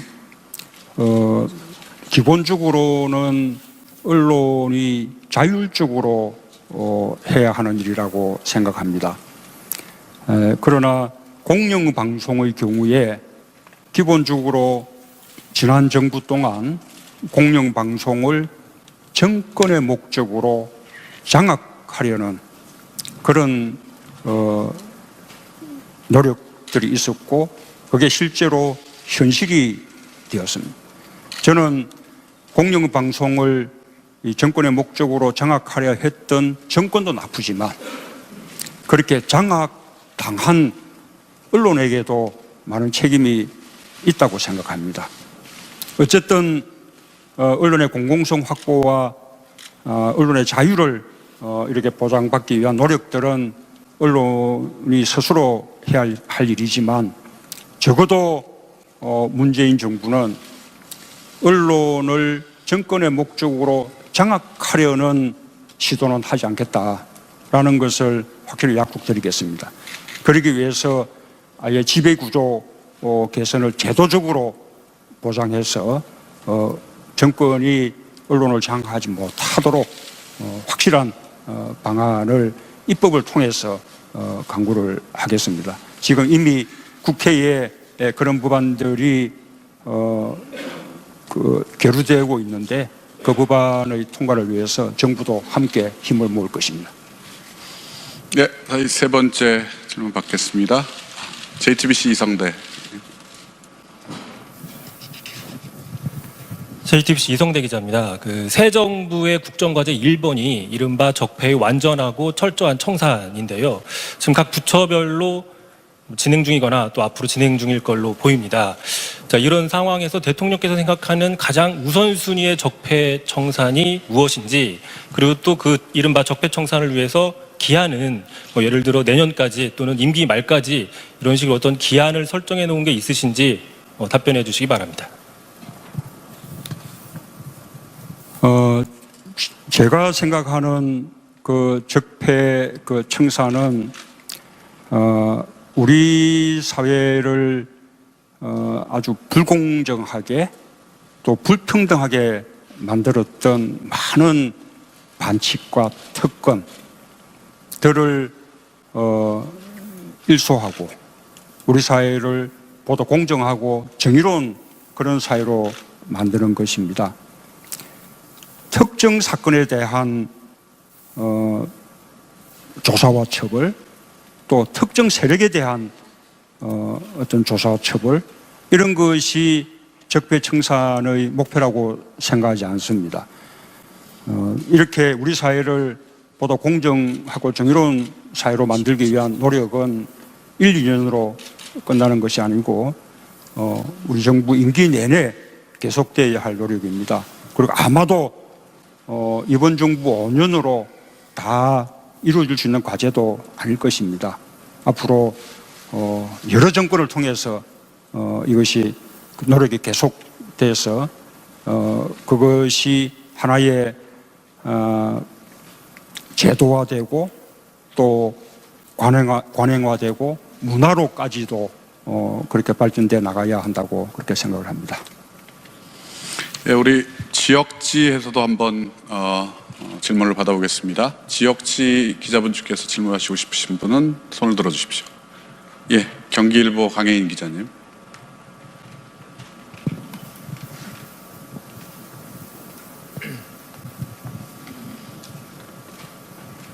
예, 안녕하십니까. 경기일보 강혜인 기자입니다.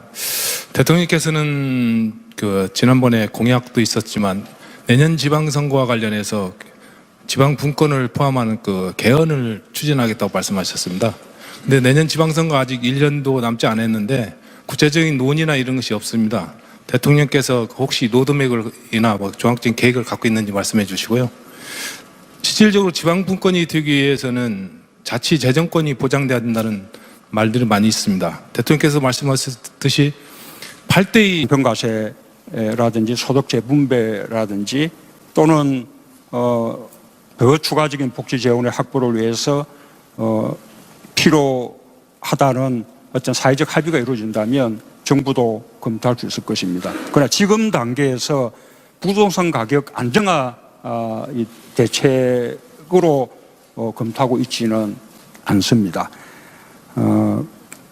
이 부동산 가격은 기왕에 발표된 대책으로 저는 충분히 잡을 수 있을 것이라고 확신하고 그에 대해서 추가돼야 하는 것은 서민들에게 또는 신혼부부에게 그리고 젊은이들에게 이런 실수요자들이 저렴한 임대료로 주택을 구할 수 있고 또는 주택을 매입할 수 있는 그런 주거복지 정책을 충분히 펼치는 것이라고 생각합니다.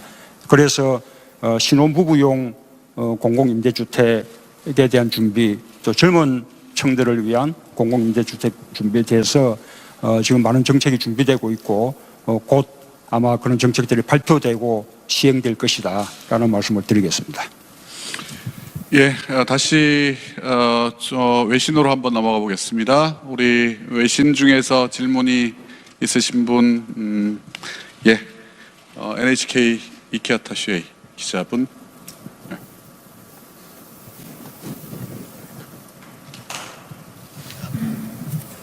예, 감사합니다.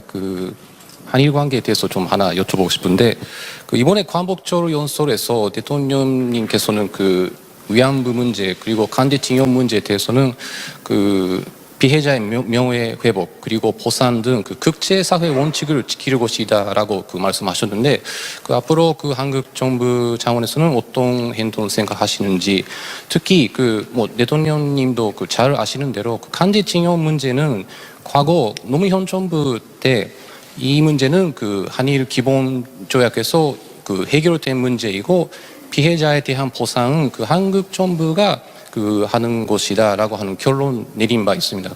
특히 이곳에 대해서 어떻게 생각하시는지 여쭤보겠습니다. 감사합니다.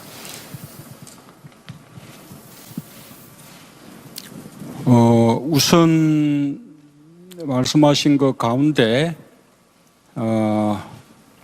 일본군 위안부 부분은 한일 회담 당시 말하자면 알지 못했던 문제였습니다. 말하자면 그 회담에서 다루어지지 않았던 문제입니다. 위안부 문제가 알려지고 이 사회 문제가 된 것은 한일 회담 훨씬 이후의 일이었습니다. 그래서 위안부 문제가 한일 회담으로 다 해결됐다라는 것은 그것은 맞지 않는 일이라고 봅니다. 강제징용자의 문제도 양국 간의 합의가 개개인들의 권리를 침해할 수는 없는 것입니다. 양국 간의 합의에도 불구하고 징용당한 강제징용자 개인이 미쓰비시 등을 비롯한 상대 회사를 상대로 가지는 민사적인 권리들은 그대로 남아있다라는 것이 한국의 헌법재판소나 한국 대법원의 판례입니다.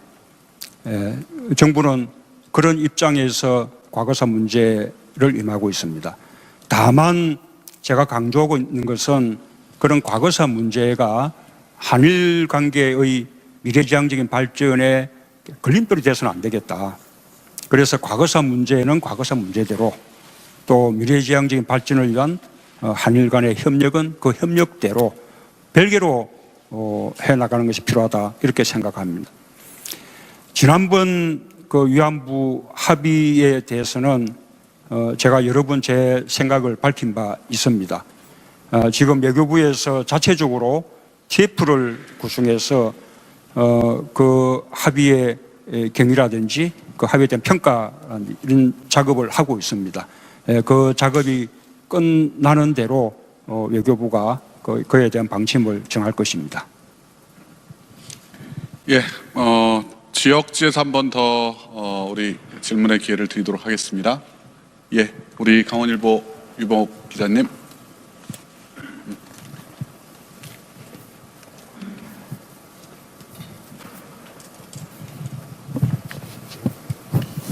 네, 강원일보 유병옥 기자입니다. 저는 지역과 관련된 질문을 좀 드리겠습니다. 문재인 정부 출범 이후에 이 국정기획자문위원회가 구성이 돼서 지난 대선 기간 동안의 공약들을 정리한 100대 국정과제가 발표가 됐습니다. 그 내용을 보면 지역 공약과 관련돼서는 이 별도의 TF팀을 구성을 해서 이 구체적인 추진 일정을 밝히겠다 이렇게 돼 있는데요. 그런데 아직까지 이 TF팀 구성과 운영이 진행이 되지 않고 있고 그러다 보니까 지역 공약들이 언제 또 어떤 절차를 거쳐서 진행이 될지 아직 알려지지 않고 있습니다. 더군다나 이 원전 문제라든가 또 이 평창 동계올림픽과 같은 사안들은 그 국가적인 아젠다이면서 또 동시에 지역과도 밀접한 관계가 있는 그런 사안들인데요. 대통령님께서는 이러한 지역 공약 또 현안들을 그 앞으로 어떻게 풀어나갈 계획이신지 말씀 부탁드리겠습니다.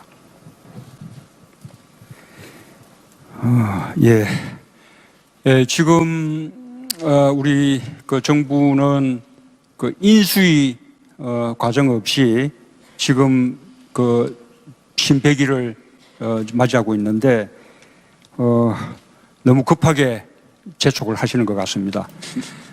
일단 국정과제 기획위원회는 그 국정과제 그 100대 과제를 선정했을 뿐이고 말씀하신 대로 그 지역 그 어떤 공약에 대해서는 지금부터 TF를 구성해서 하나하나 다듬어 가야 할 그런 상황입니다. 특히 강원도의 경우에는 평창 동계올림픽을 성공시켜야 한다는 것과 맞물려 있기 때문에 다른 지역보다 더 우선적인 관심을 기울이고 있습니다. 너무 걱정하지 않으셔도 잘 될 것이라고 그렇게 말씀드립니다. 예, 오늘도 시간이 지금 5분도 채 남지 않았네요. 앞으로 질문을 한 2개 정도만 더 받아야 될 것 같습니다.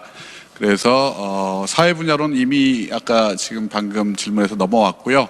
좀 더 자유롭게 2개 정도의 질문을 받겠습니다. 예, 저기 빨간 스웨터 입으신 우리 기자님, 예, 질문하시죠. 대통령님 또 여기서 뵈니까 반갑습니다. 저 MBC 방송국의 김성희 PD입니다. 저희가 이 FTA에 대해서 말을 안 할 수가 없어요. 그러니까 한미 FTA에 대해서 이제 일단 어떠한 얘기가 나왔습니다. 근데 그 한미 FTA는 우리의 어떤 동맹, 한미 동맹의 굉장히 중요한 증표가 되는데 그런 맥락에 있어서 이 미국의 어떻게 보면 군사적 옵션에 대해서 또 연결을 안 질 수가 없습니다. 이게 억지를 하는 것이 아니라 과거에 그 북한 문제와 오늘날 북한 문제의 결정적인 차이는 북한이 ICBM이라는 어떤 그 기술적인 진전이 있었기 때문에 미국 본토의 어떤 위협을 강할 수 있는 가능성에 대해서 굉장히 심각하게 우려를 하고 있지 않습니까? 그러면은 전쟁의 rules of engagement에 따라서 미국이 굳이 한국하고 협의를 안 해도 거기에 대해서 어떠한 군사적인 결정을 내릴지에 대한 권리가 이제 발생이 됐기 때문에 그런 거와 또 FTA와 이런 것이 우리 한미 동맹의 어떻게 보면 질적인 또 양적인 어떤 측면에 좀 훼손이 되지 않을까 좀 우려가 되는데 대통령께서는 이걸 어떻게 이제 극복해 나가실 것이 좀 양쪽을 아울러서 부탁드리겠습니다. 감사합니다.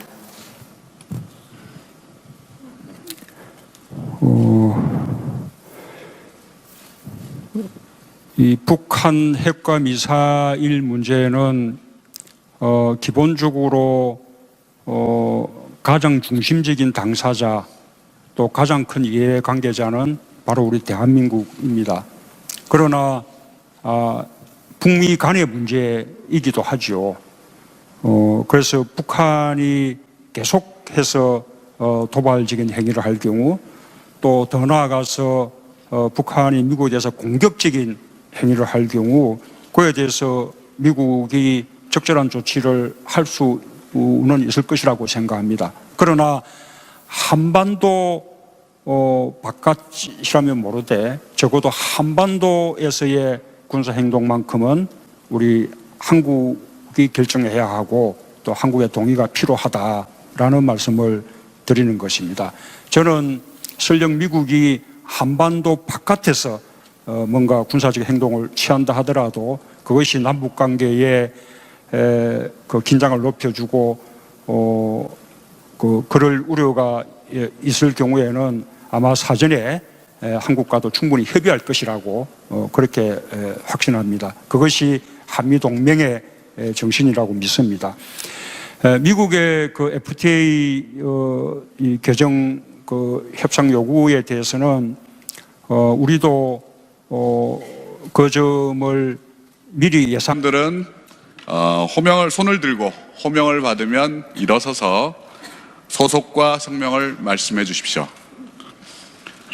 여기 현재 250여 명의 내외신 기자분들이 와 계십니다. 보다 많은 기자분들께 질문 기회를 드리기 위해 가급적 짧게 질의해 주시기를 부탁드립니다.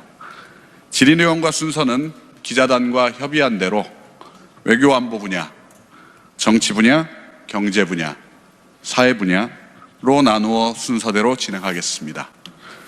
먼저 외교안보 분야입니다. 질의하실 기자분 손 들어 주십시오. 예, 연합뉴스 노효동 기자 질의해 주십시오. 네, 연합뉴스의 노효동 기자입니다.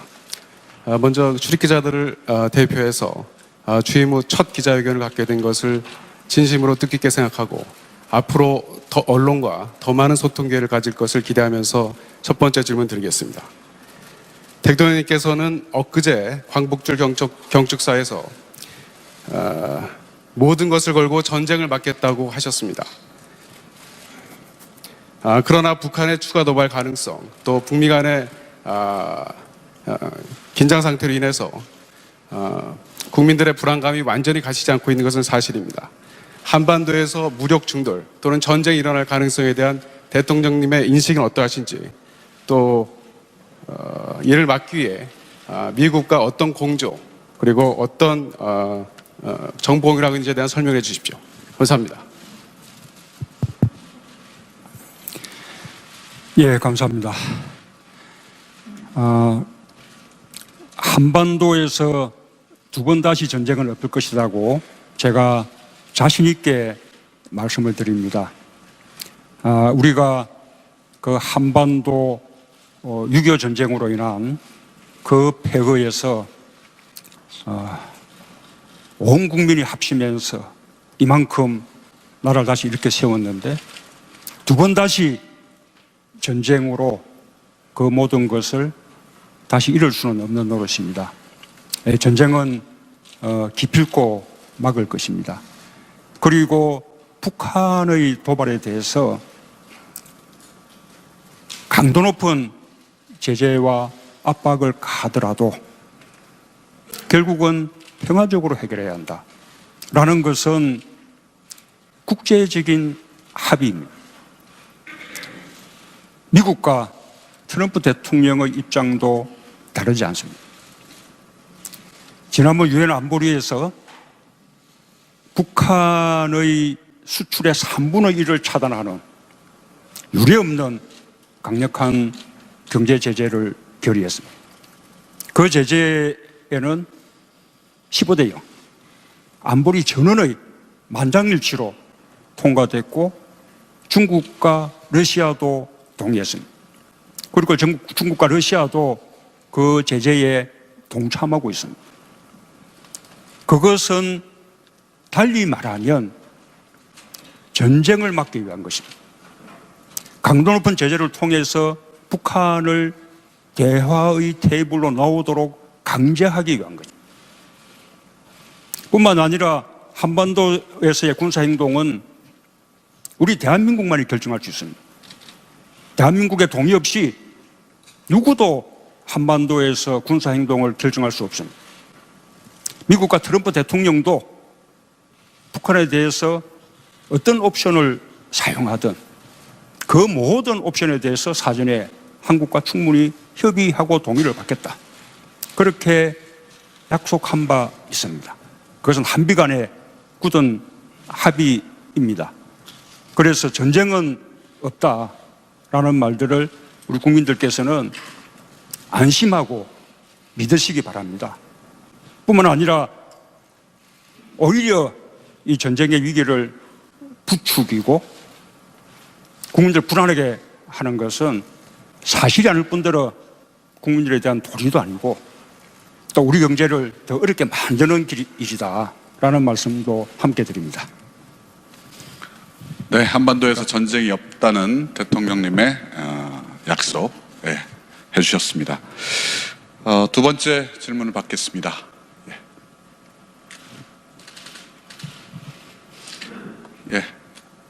우리 아리랑 TV 문건영 기자. 네, 안녕하십니까. 아리랑 TV 문건영 기자입니다. 지금 우리 정부는 대북 정책에 있어서 강력한 제재와 또 대화와 포용, 그 투 트랙으로 가고 있는 걸로 보여지는데요. 대통령께서는 지난달 북한 미사일 도발 이후에 레드라인이라는 즉 대북 정책에 있어서 정책 전환의 그 기준선이라고도 하죠.에 대해서 언급하셨습니다. 대통령께서 생각하시는 레드라인은 어떤 것인지 알고 싶습니다.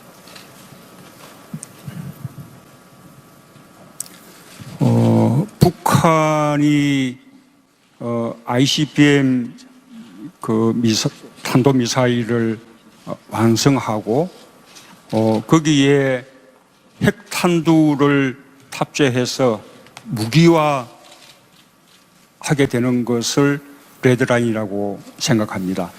지금 북한이 점점 그 레드라인의 임계치에 다가가고 있다고 생각합니다. 그래서 지금 이 단계에서 북한의 추가적인 도발을 막아야 합니다. 그 점에 대해서 국제사회가 함께 인식하고 있기 때문에 지난번 유엔 안보리에서 그렇게 사상 유례 없는 강도 높은 경제적 제재 조치에 대해서 만장일치로 합의를 한 것입니다. 만약에 북한이 또다시 도발을 한다면 북한은 더더욱 강도 높은 제재 조치에 직면하게 될 것이고 북한은 결국 견뎌내지 못할 것입니다. 북한에 대해서도 더 이상 위험한 도박을 하지 말 것을 경고하고 싶습니다. 이상입니다. 네. 그럼 세 번째 질문을 받겠습니다. 한겨레 신문 김보엽 기자.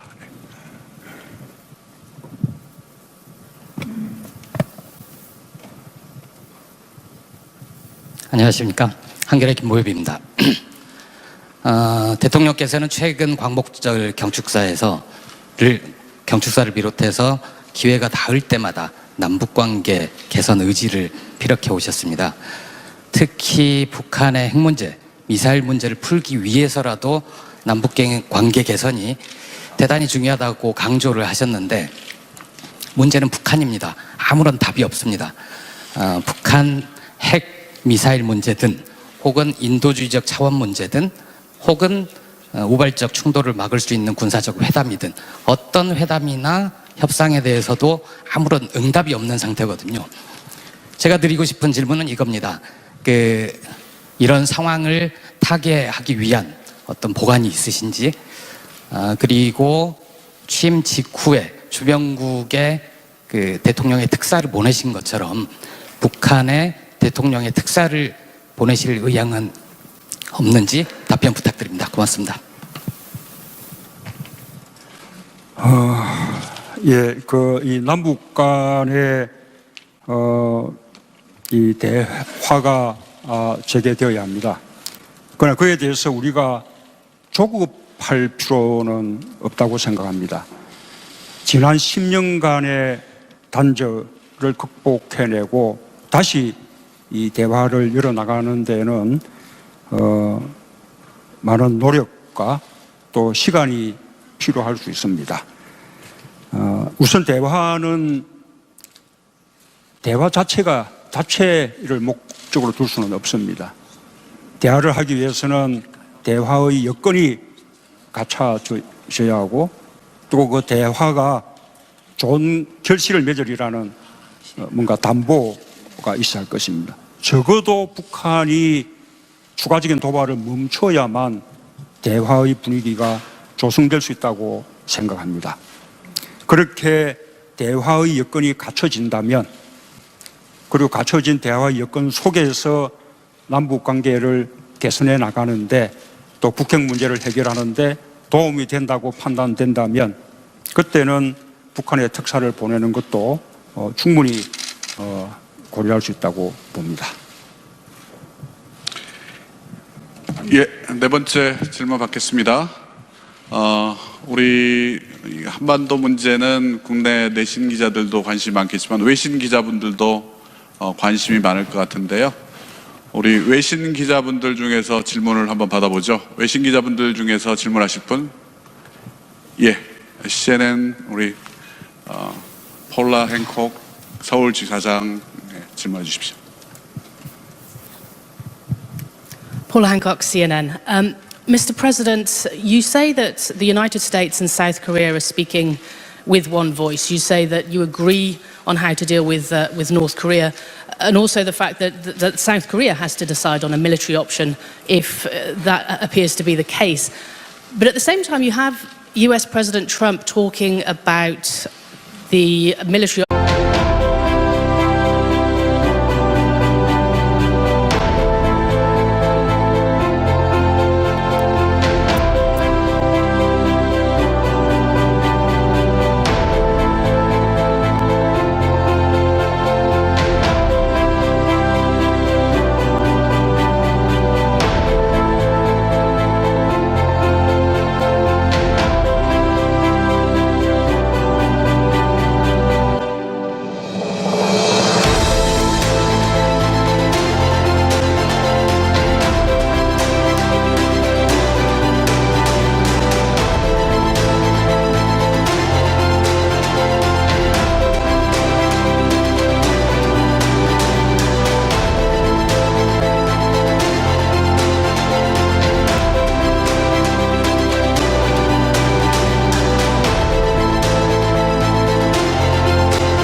국민이 묻고 대통령이 답한다. 문재인 정부 출범 100일 기념 기자회견을 시작하겠습니다. 오늘 기자회견은 국민과 소통하고 열린 정부를 지향하려는 정부의 의지가 담겨 있습니다. 늘 국민을 섬기는 마음으로 국민 말씀에 귀 기울이겠습니다. 대한민국 대통령께서 입장하시겠습니다. 박수로 환영해 주시면 감사하겠습니다.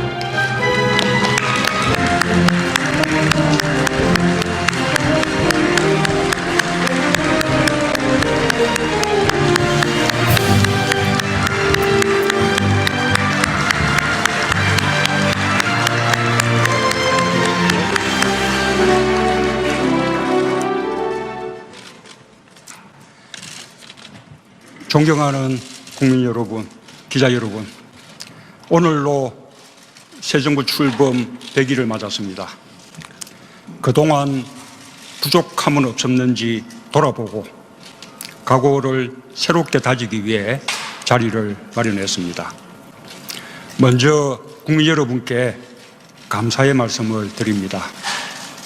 국민 여러분의 지지와 성원 덕분에 큰 혼란 없이 국정을 운영할 수 있었습니다. 공식 출범은 100일 전이었지만 사실 새 정부는 작년 겨울 촛불광장으로부터 시작되었다고 생각합니다. 이게 나라냐?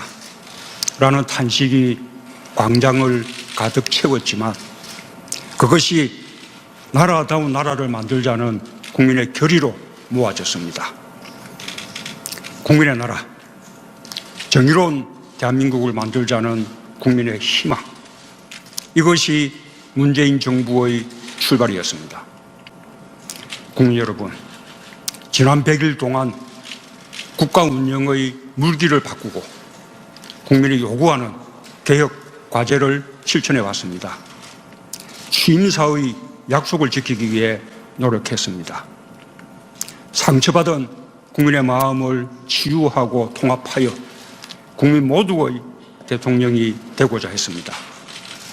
5.18 유가족과 가습기 피해자, 세월호 유가족을 만나 국가의 잘못을 반성하고 책임을 약속드리고 아픔을 함께 나누었습니다.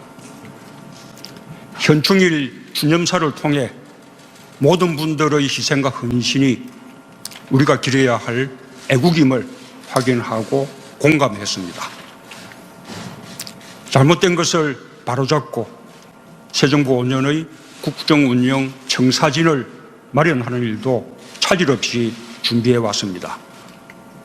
국가의 역할을 다시 정립하고자 했던 100일이었습니다.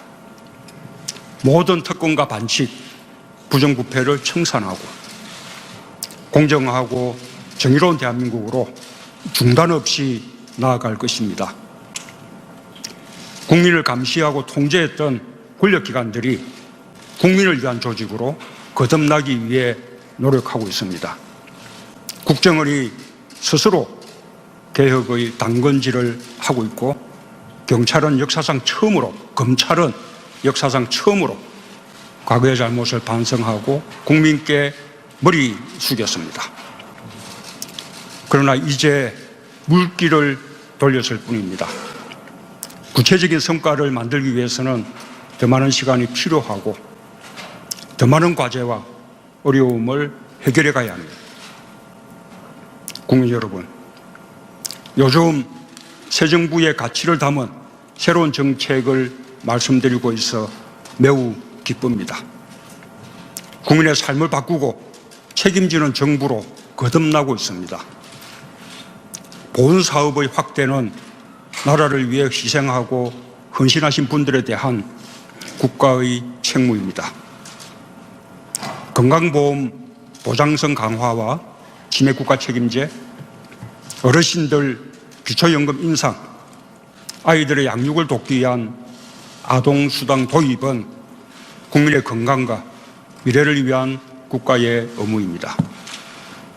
사람답게 살 권리의 상징인 최저임금 인상, 미래세대 주거복지 실현을 위한 부동산 시장 안정대책, 모두 국민의 기본권을 위한 정책입니다. 앞서 마련된 일자리 추가 경정 예산도 국가 예산의 중심을 사람과 일자리로 바꾸는 중요한 노력이었습니다. 그러나 더 치밀하게 준비하겠습니다. 정부의 정책이 국민의 삶을 실질적으로 개선하지 못한다면 아무 의미가 없을 것입니다. 국민들께서 변화를 피부로 느끼실 수 있도록 더 세심하게 정책을 살피겠습니다. 당면한 안보와 경제의 어려움을 해결하고 일자리, 주거, 안전, 의료 같은 기초적인 국민생활 분야에서 국가의 책임을 더 높이고 속도감 있게 실천해 가겠습니다.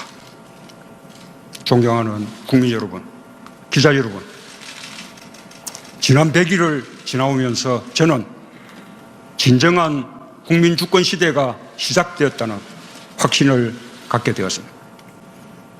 우리 국민은 반년에 걸쳐 1700만 명이 함께한 평화적인 촛불혁명으로 세계 민주주의 역사를 새로 썼습니다.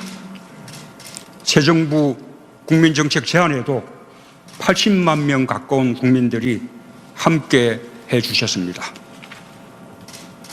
우리 국민들은 스스로 국가의 주인임을 선언하고 적극적인 참여로 구체적인 변화를 만들어 왔습니다.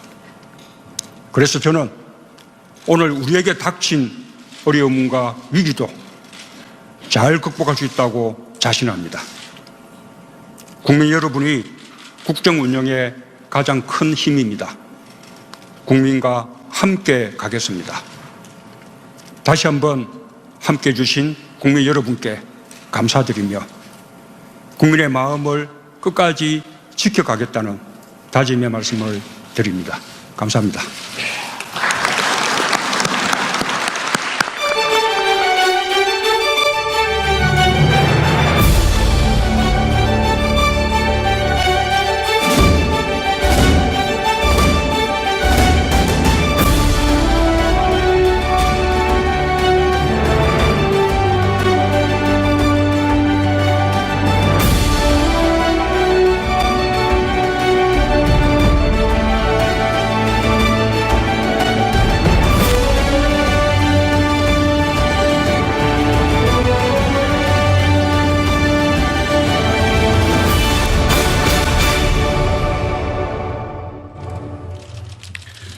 오늘 기자회견은 대통령과 기자가 함께 자유롭게 묻고 자유롭게 답하는 토론 방식으로 진행됩니다.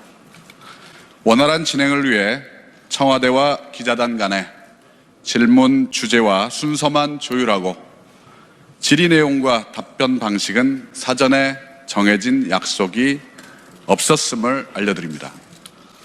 따라서 대통령은 여러분이 어떤 질문을 할지 전혀 알지 못합니다. 대통령님 긴장되시죠? 질문하실 기자분 그 지방세 국세와 지방세 비율을 7대 3에서 6대 4까지 추진하겠다고 말씀하셨습니다. 이게 지금 구체적으로 아직 논의가 안 되는 것 같은데 여기에 대한 답변을 좀 주시면 고맙겠습니다. 예, 내년 지방선거 시기에 그 개헌을 하겠다는 그 약속에 변함이 없습니다. 개헌 추진은 두 가지 기회가 있다고 생각합니다. 하나는 지금 하고 있는 국회 개헌 특위에서 국민들의 여론을 충분히 수렴해서 국민 주권적인 개헌 방안을 마련하는 것입니다. 그러면 정부도 또 대통령도 그것을 받아들여서 내년 지방선거 시기에 개헌안을 국민투표에 붙여줄 것이라고 생각합니다. 만약에 국회의 개헌특위에서 충분히 국민 주권적인 개헌 방안이 마련되지 않거나 또 제대로 또 합의에 이루지 못한다면 그때는 정부가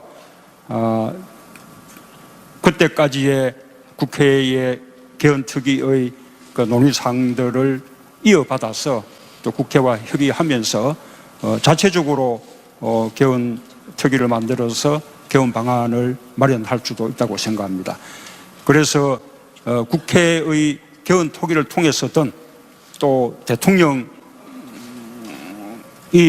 별도의 정부 산하 개헌 특위를 통해서 하든 어쨌든 내년 지방선거 시기에 개헌을 하겠다라는 것은 틀림없다라는 약속을 드립니다.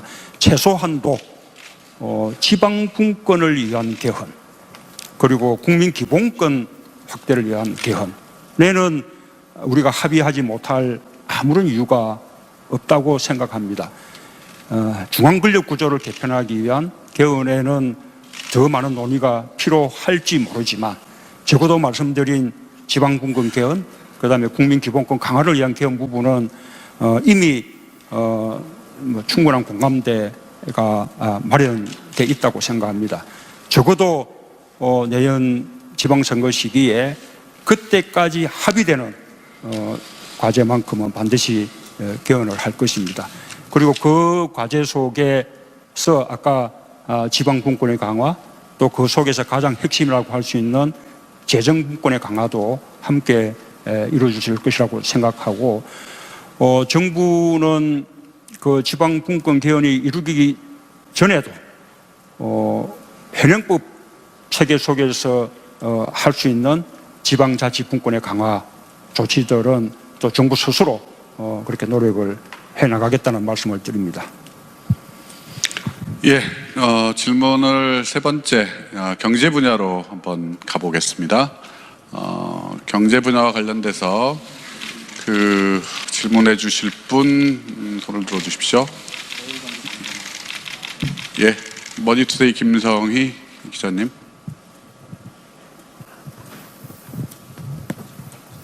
네, 머니투데이 김성희 기자입니다. 대통령 떨리지 않으십니까? 저는 이런 기회가 많지 않아서 지금도 좀 떨리고 있는데, 이런 기회를 앞으로도 많이 만들어 주시면 훨씬 더 많은 질문도 드릴 수 있을 것 같습니다. 저는 그 어떤 국민도 예외가 될 수 없는 세금 문제를 여쭤보고 싶은데, 그 대통령께서는 이제 소득주도 성장론 펴고 계시고, 특히 이제 그 가처분 소득을 늘려주는 정책을 많이 펴고 계십니다. 뭐 공무원 증원도 그럴 것이고, 건강보험 개편도 그런 취지일 것이고요. 그리고 뭐 기초연금 문제도 있고. 그런데 그렇게 하자면 지금 내놓으신 세제 개편안 이외에 추가적으로 세원 기반을 더 늘리는 그런 뭐 세제 개편, 뭐 증세라고 표현할 수 있겠습니다만, 그런 것이 뭐 불가피하게 필요하지 않느냐, 뭐 이런 지적들도 있는데, 그 증세든 세제 개편이든 이 세금 문제에 대한 어떤 그 5년 동안의 로드맵이라든지 그런 대통령님의 어떤 구상 있으시면 말씀 부탁드립니다. 정부는 이미 아주 대기업, 초대기업에 대한 법인세 명목 세율 인상, 그리고 또 초고소득자에 대한 과세 강화 방침을 이미 밝혔습니다.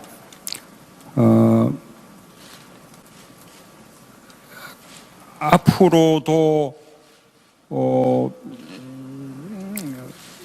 우리 사회의 어떤 조세의 공평성이나 또는 우리 사회의 그 불평등을 해소하기 위한 소득 재분배 기능을 위해서라든지, 또는 앞으로 더 복지를 확대하기 위해서 필요한 재원을 마련하기 위한 그런 방안이든, 이 추가적인 정세의 어떤 필요성에 대해서 국민들의 공론이 모아진다면, 그리고 합의가 이루어진다면 정부도 그것을 검토할 수 있다고 봅니다.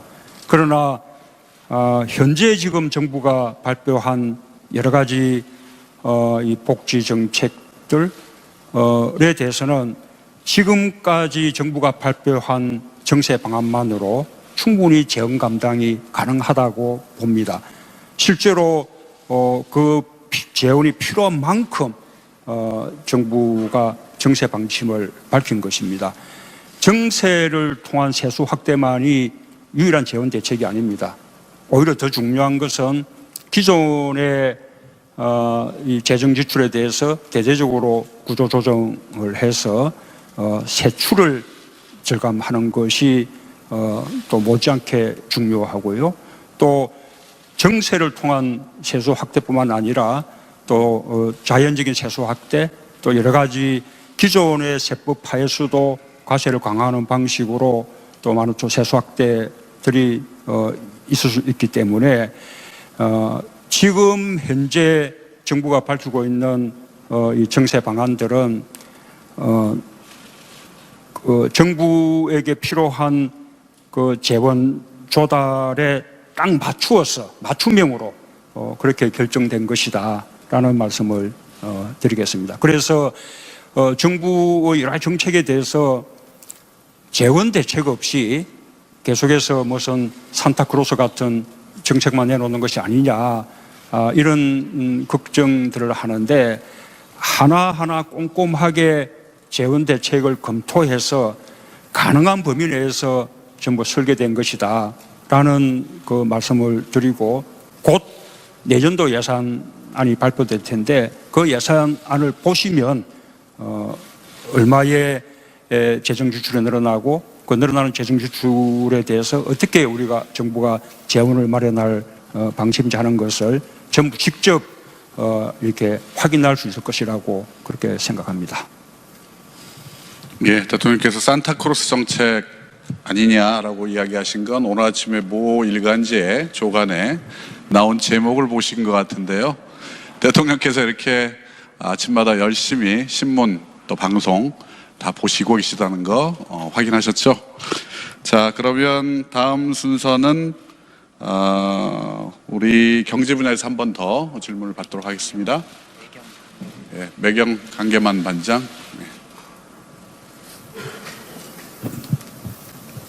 예, 매일경제 강예방 기자입니다.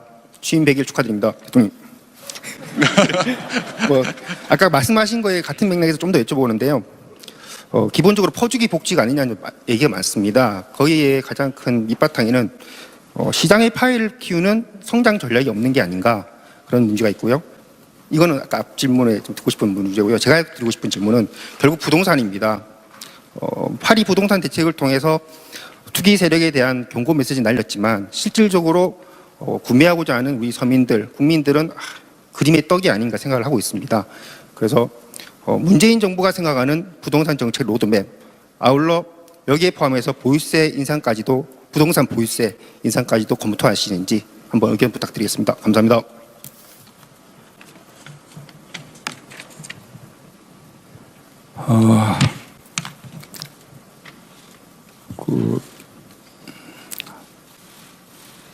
이 실수요자들이 이 주거를 가질 수 있도록 그렇게 하기 위해서도 또 지난 정부 동안 우리 서민들을 괴롭혔던 미친 전세 또는 미친 월세 이런 높은 주택 임대료의 부담에서 서민들이 또 우리 젊은 사람들이 해방되기 위해서도 부동산 가격의 안정은 반드시 필요하다고 봅니다. 저는 이번에 정부가 발표한 부동산 대책이 역대 이렇게 하지 않았던 가장 강력한 대책이기 때문에 그것으로 부동산 가격을 충분히 잡을 수 있을 것이라고 확신합니다. 그리고 만약에 부동산 가격이 그럼에도 불구하고 또 시간이 지난 뒤에 또 다시 오르는 기미가 보인다면 또 정부는 더 강력한 대책도 주머니 속에 많이 넣어두고 있다라는 말씀도 드립니다. 부유세는 아까 말씀드린 대로